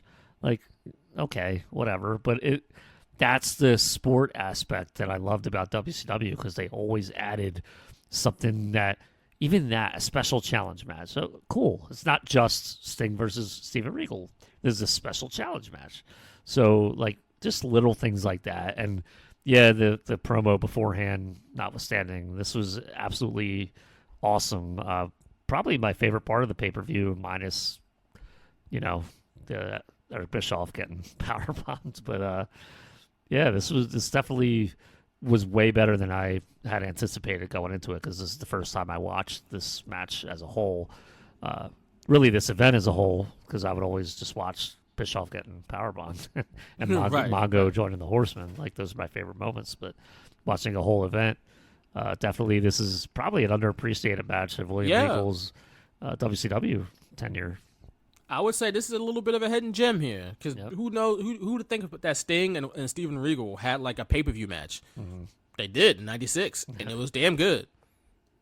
Considering who's involved, it shouldn't be that big of a surprise. But we watch it's damn, that was good. Yeah, and I'm surprised the way Regal was in WCW. He was a big character. I remember him watching back then, and the fact he wasn't really involved in any WCW or NWO stuff when that angle got going. I'm kind of surprised by that a little bit.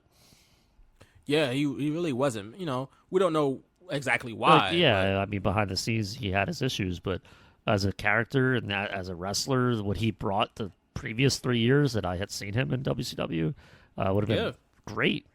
either NWO or WCW. Regal was a main player in WCW. Was he world champion and was he in main events? No, but he was TV champ and stuff like that. Like not he was US a champ, guy. but he really reminds me kind of like Razor Ramon in WWF. He was Intercontinental champ, never like world champ, but Steven Regal kind of hits me like that in WCW before the NWO angle. He was that guy. He had a manager, Jeeves. I didn't even realize that till like a few years ago that he even had a manager back then. I knew someone came out with him.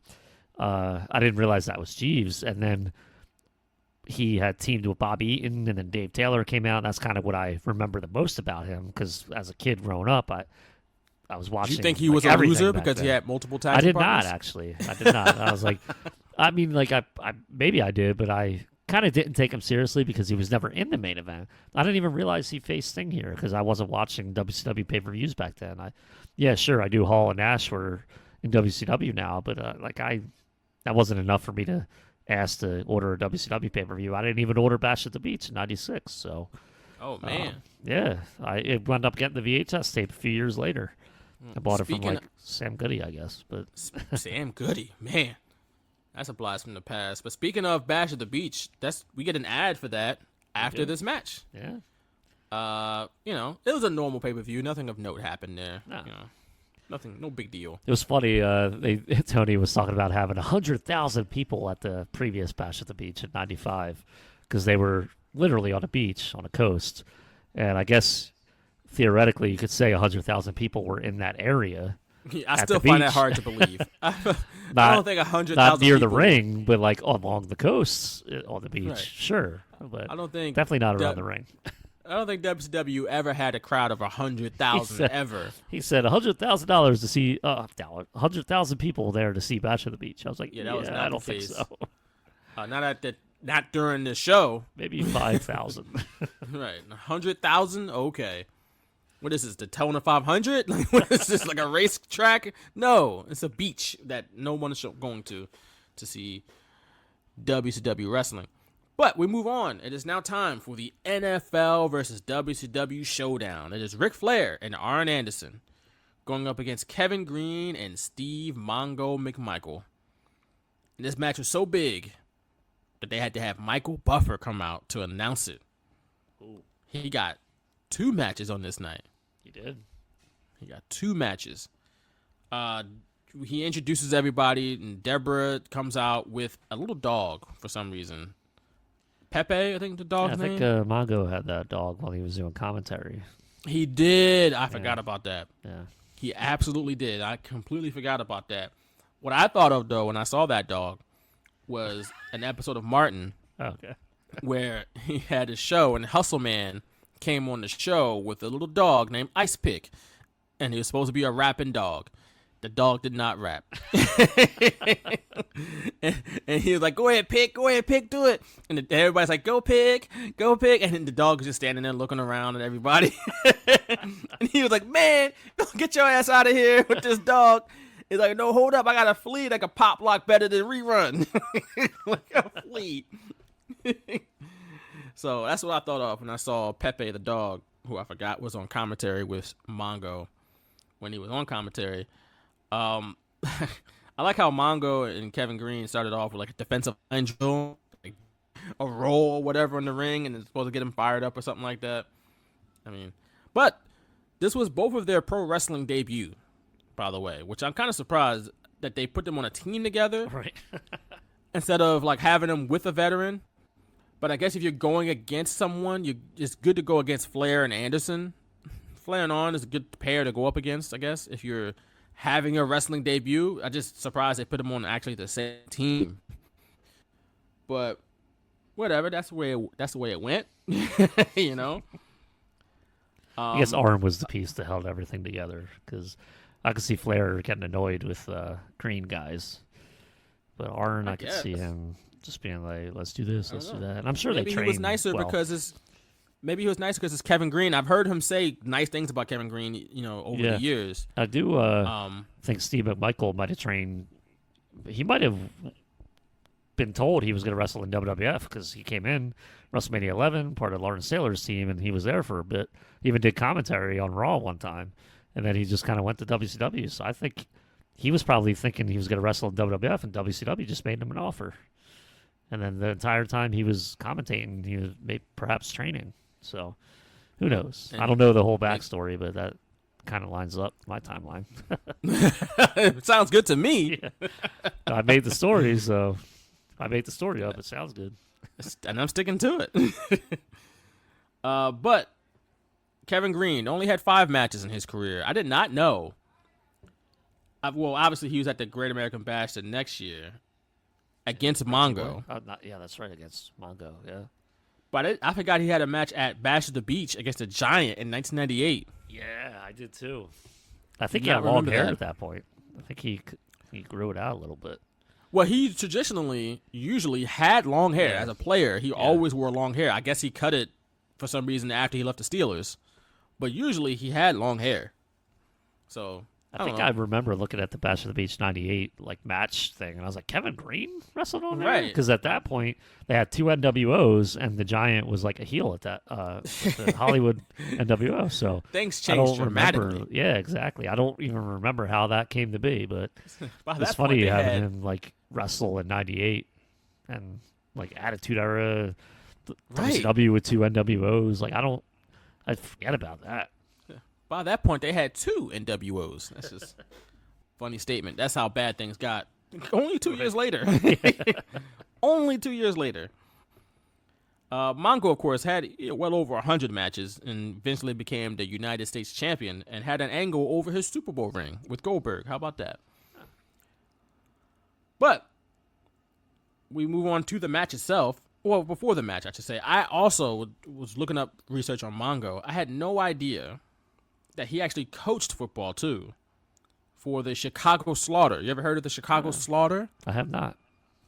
Of the Champions Indoor Football League. It's an indoor football league. Clearly, I said it in the name. But he coached from 2007 to 2013 and won a championship in 2009. However, I will say that championship team, that came the year that the Arena Football League went bankrupt and didn't play a season. So the Slaughter went out and signed a bunch of guys from the AFL's Chicago Rush, and they dominated. Well, then. They won their games by an average of 30 points, and went undefeated. It really wasn't fair. They eventually left the CIF to play in the Indoor Football League, which still exists today. The Slaughter do not. So there you go. More football knowledge, and now we're done. Tony Schiavone planted a little seed here that I didn't know was a seed at the time, but as we get to the finish of this match, I realized it was, and he even brought it up again, and that he was talking to Mongo about why he left the Bears to play for the Packers near the end of his career. Bears and Packers are the oldest rivals in the NFL, and it was sacrilege that Mongo, a part of the 85 Bears championship team, played for the Packers at the end, right? And apparently, according to according to Schiavone, Mongo said he did it for the money, which is that makes sense. But we saw later on how much sense it makes. Yeah. Yep. That Mongo is apparently easily swayed by cash. And it was funny because it wasn't even a plan. It was just he was fighting these guys tooth and nail, and I was like, oh, this money's from you? All right. It wasn't even a plan to make him the 4th horseman. I was like, please do this. Please take this money and join us. And boom. That's it. Before that, though, I noticed Kevin Greene, even though he cut his hair short, he still had a rat tail. Which I was like, people still wearing rat tails in 96? Did not know that. Maybe they were. I don't know. I cut mine off Flair, in 93, 94. I don't remember. I've never had one. But I feel like about 93, 94 was the time that people stopped wearing them. Nah, I'm good. I'm all right. I got normal. I'll take my normal haircut. No frills, right? But one funny moment in the match that I thought was pretty funny. Again, I just said that. Ric Flair asked Kevin Greene, like, "Oh, get down in a 3-point stance. Let's go at each other," you know. And Kevin Greene, silly ass, gets down in his 3-point stance, and Flair just kicks him right in the head. That was funny. But Kevin Greene, I thought Kevin Greene was really good in the ring. I thought if Kevin Greene really dedicated himself to wrestling, he could have been a really good wrestler. I agree. And I specifically think he could have been a very good babyface. He just had like really good fire, and he could sell his ass off. He was pretty good at selling. Yeah. And I thought, I was like, man, what does he reminded me of somebody?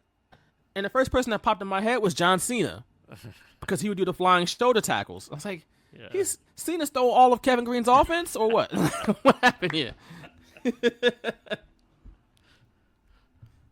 So I found that interesting. But I honestly thought that Kevin Greene could have been a really good wrestler if he really, put his mind to it. Yeah, I don't disagree. And he loved it. He seemingly loved it. He definitely wasn't a fake guy. Like, he wasn't playing wrestler. Like, he was involved in it. He loved to do it. And I absolutely agree. He could have been better than Mongo, probably. Because Mongo had, everyone... He wasn't, like, the most solid wrestler, but, I mean, it was a second career, and he was older. I mean, he did pretty good. And I want to rewind back when you mentioned he went to the Packers. Kind of made me laugh when WWF had the NFL guys come in for WrestleMania 11, and they showed Mongo's picture. It was him in the Packers uniform. And, oh, no. I was just like, wait, what? Like, okay. Like, I mean, I didn't know that back then, but looking back now, I'd be like, why wouldn't they just use the Bears uniform, use all these? I think Ken Norton Jr., wasn't he with the Cowboys and 49ers, or was it one or the other? Yeah, he was with the Cowboys first, and then went to the 49ers. Yeah, so I think, I don't know if he was... I think he won 3 straight Super Bowls. I think Ken Norton's on the 92 and 93 Cowboys, and he was definitely on the 94 49ers.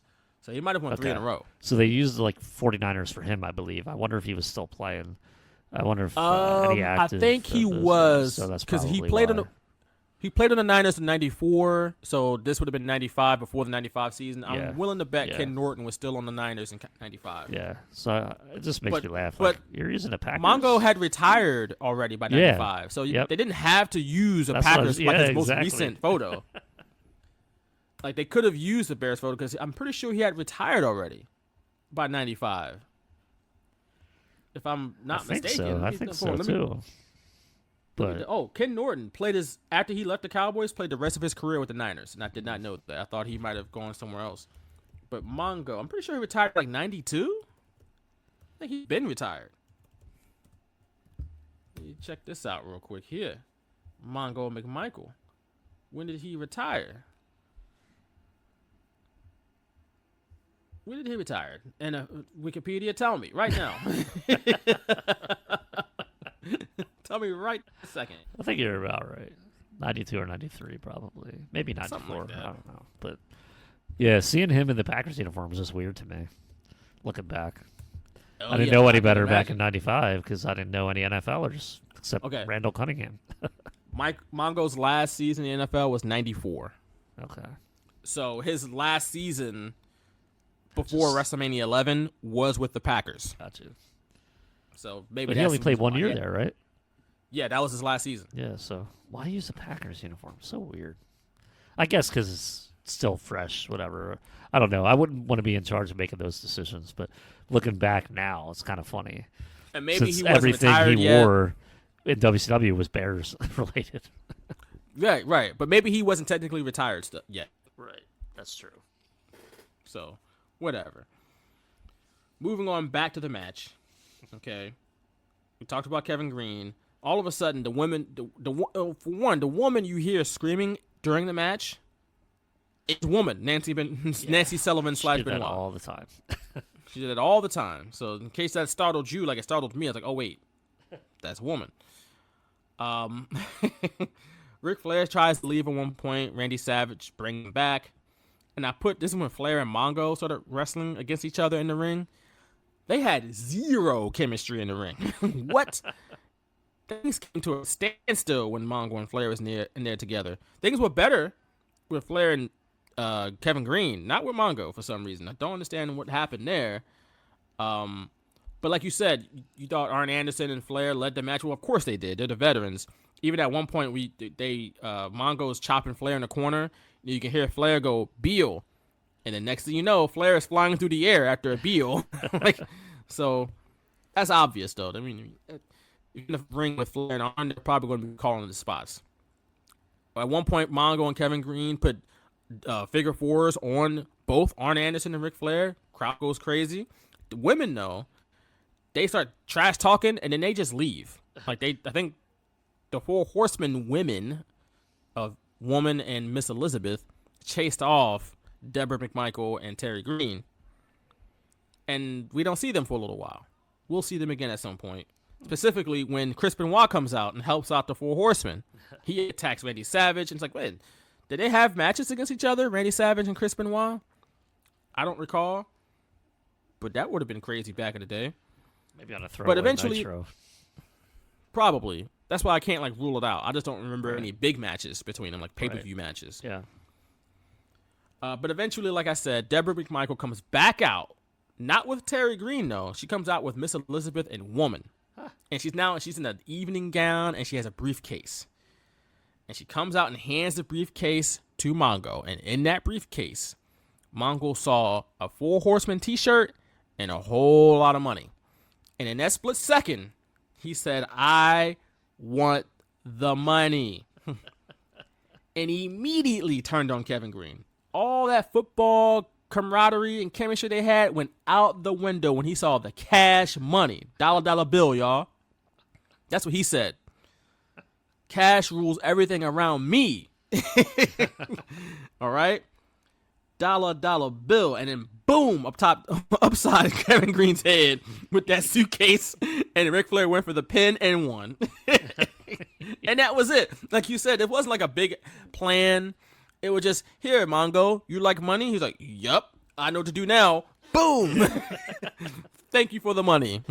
Say less. It's like, dude, what if it was Kevin Greene giving you the money?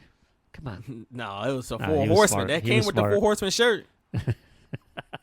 It was money and an invitation to become. See, that's the thing. They planted planted the Four Horsemen shirt because they didn't want people to think it was Kevin Greene giving them the money. Right. During the match. So we all know it was an invitation with some money.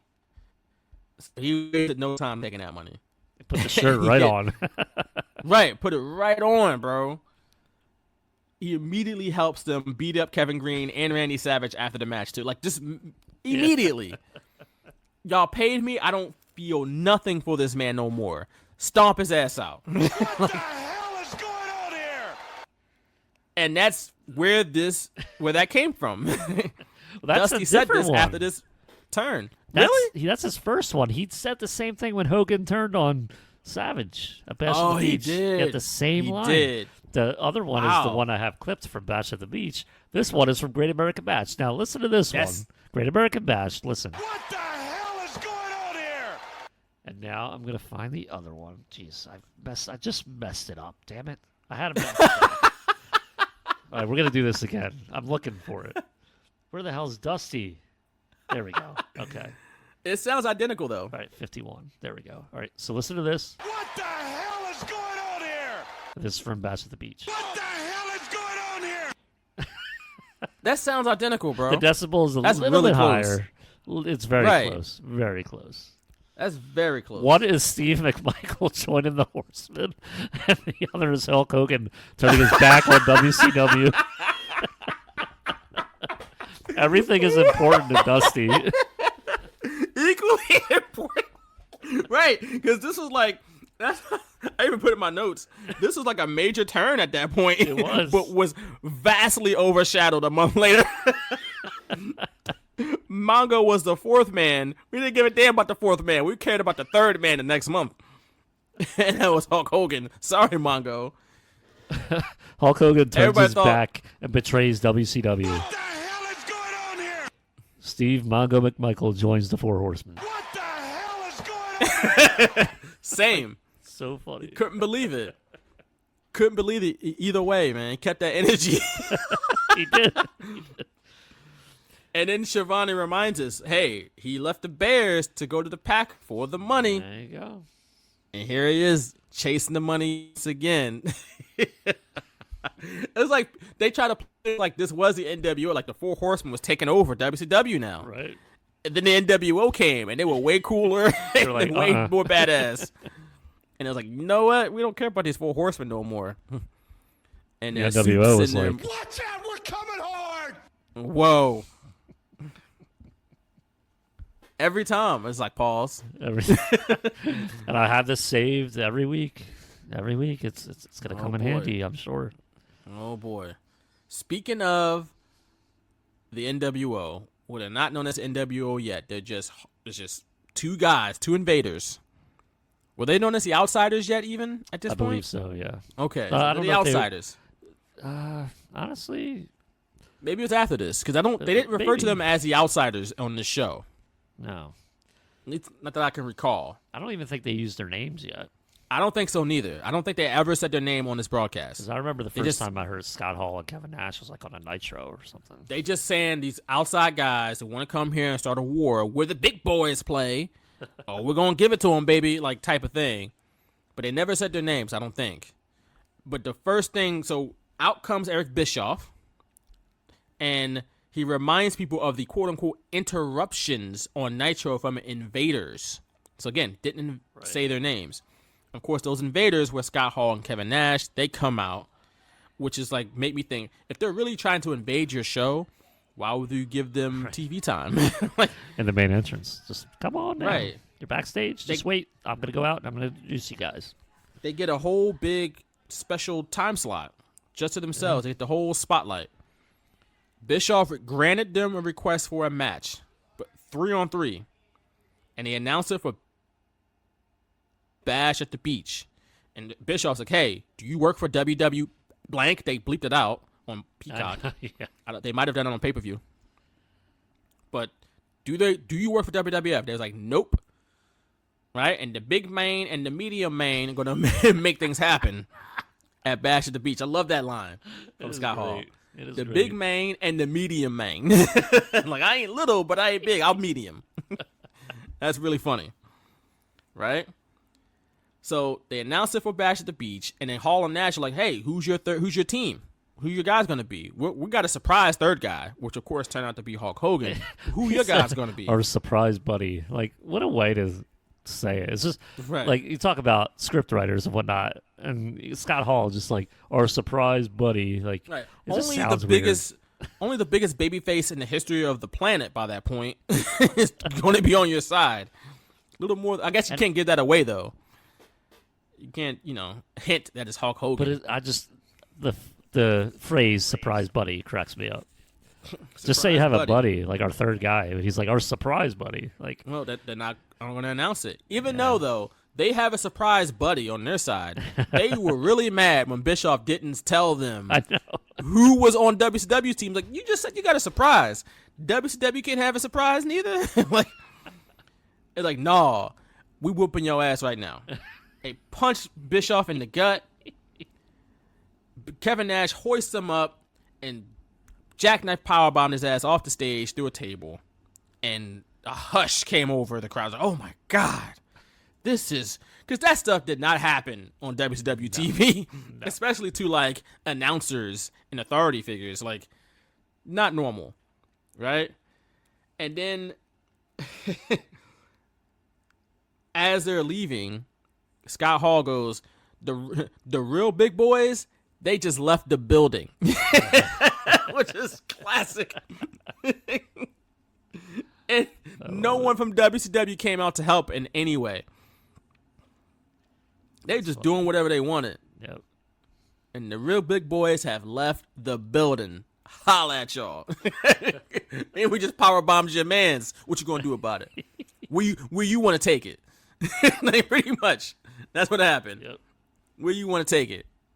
We from up north, not North Philly, but north, like as far as WWF. Like, we from down north. Where you want to take it? I'm going to make this a 6-man tag team match.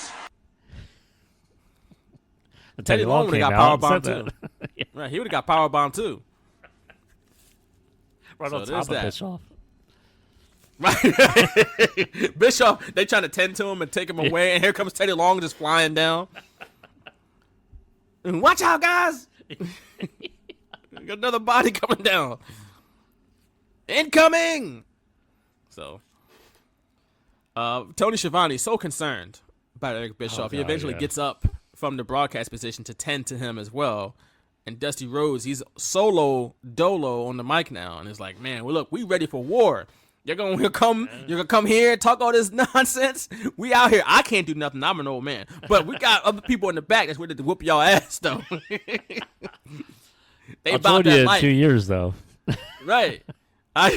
He definitely did. Couple years and what they got going on pretty cool. Yep. I'm going ahead and join y'all now.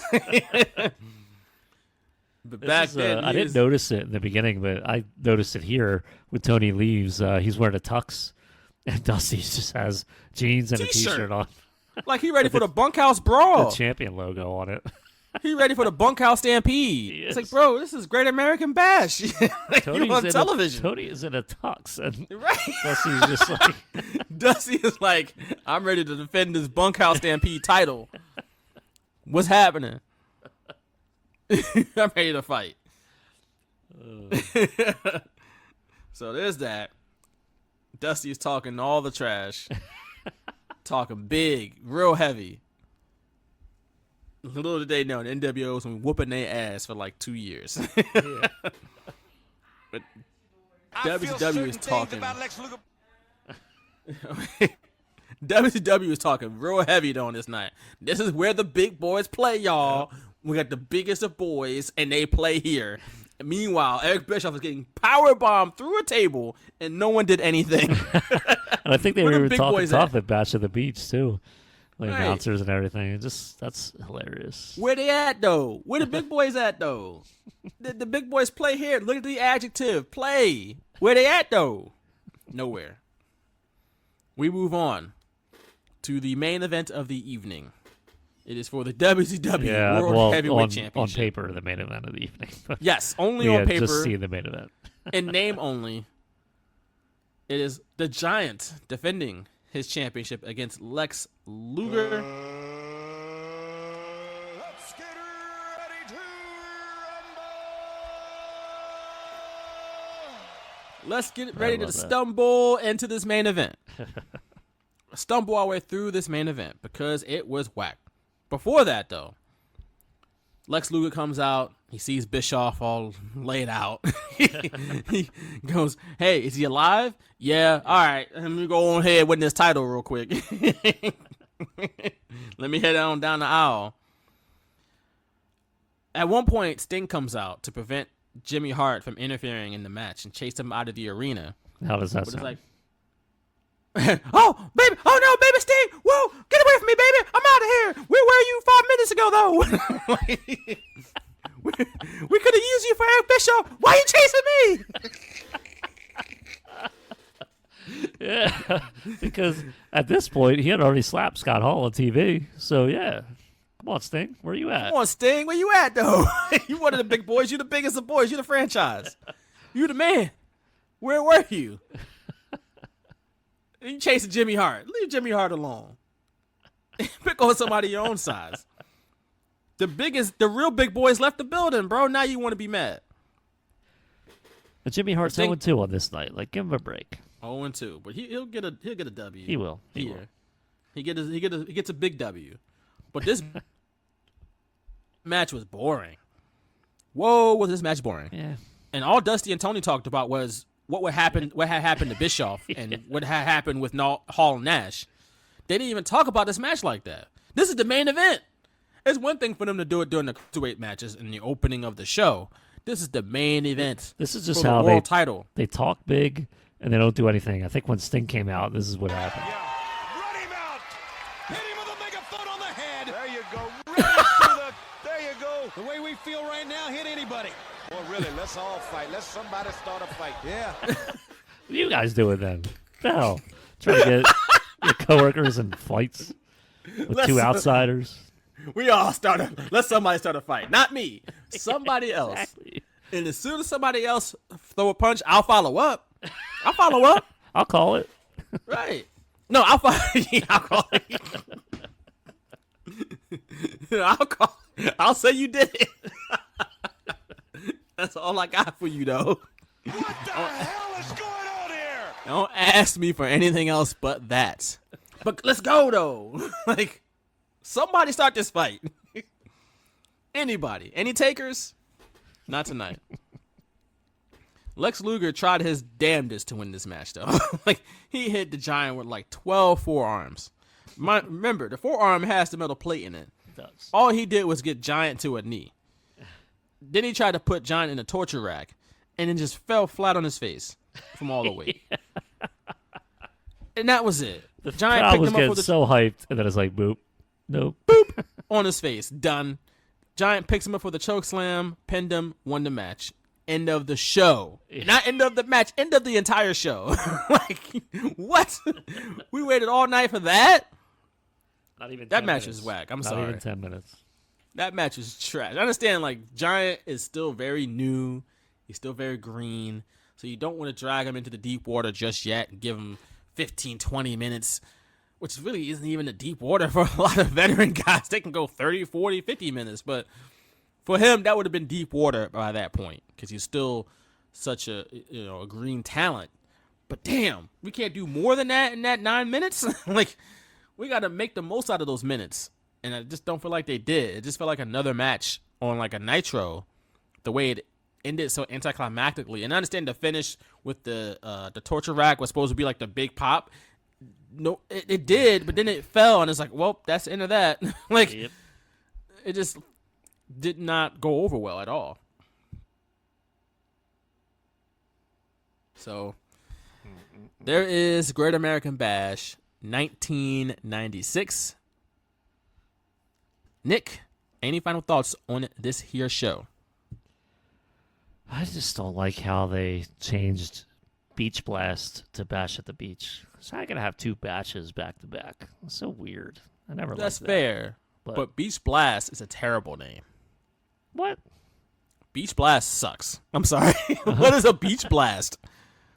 I mean, like, I'm not going to a beach blast. I go to a bash at the beach. I know what that. What's a beach blast? you have a blast at the beach. Nah, I'm not going to that. Nope. It's rad, man. No, I'll take a second bash. Eh. I understand we had a bash already. We'll take bash at the beach. Get the alliteration in there. Bash at the beach. It just rolls off the tongue pretty well. Better than beach blast. How? I don't like it. Okay. I mean, you can I do explain your agree Bash position. at the Beach is actually like a good name, but when you already have Great American Bash, I don't know. It's just a weird. I understand, I understand your back-to-back. point about that. Two bashes that don't even make sense. But look at WWE now. We have two WrestleManias. like it's WrestleMania Backlash, bro. Back-to-back It took months. them 20 plus years to catch up. Right. So, look, it's all right. They had a Road Wild turn into Hog Wild. I mean, I don't know. They had multiple. Didn't they have multiple shows with Slam Hog in it? Wild had to turn into Road Wild because of Harley Oh. Davidson. Yeah, There you go. it was like copyright something. So, Yeah, stop that. yeah. But you had Slamboree. You had man, what was the other one? Spring Stampede. Yep. Halloween Havoc. This is Super Brawl. Super Brawl. They had Super Brawl and Fall Brawl. Yeah. Yeah, right. Makes no sense. What's a Super Brawl? And they numbered them. Why do we have a Super Brawl 7 and a Super Brawl 8? Don't know. There we were. So, Well. well. That's our final thoughts, I guess, on Great American Bash That's right. Yeah. from 1996. Love WCW 96, 97. It is really good stuff. Can't wait though. to do more. It is overall pretty good stuff. Like, I'm not gonna lie. Like the middle part of this show, even up to the turn from Mongo, was great. Like, that was great. The opening, not good. The main event, very underwhelming. But I appreciated the middle of this show. I'll give it that. But yeah, there's that. That is Great American Bash 1996. One real quick thing about WCW pay-per-views. Fall Brawl, 2 words. Super Brawl, 1 word. Fall Brawl had the War Games added, so... But still, 2 words. Super Brawl, 1. Well, that's fine. Weird. It's still weird. See, I don't have a problem with that. I have a problem with the bashes. Too many bashes here. There's way too many bashes. No, it's bashed overload. Too many bashes. Follow me at _Picone on Twitter and TikTok. Follow me at Picone Nick on Threads and at Picone on Blue Sky. You can follow us at Shooters Radio on Twitter, Blue Sky, Instagram, Threads, Facebook, and we're at shootersradio.com and shooterspod.com. You can check me out at crossingbroad.com as well. All right. I am at Vaughn M. Johnson on X, at Vaughn Johnson 166 on IG, at Vaughn Johnson on Blue Sky and Threads. You can check me out there. I think I'm on actually at Vaughn Johnson 166 on Blue Sky too. No, on Blue Sky on Threads as well.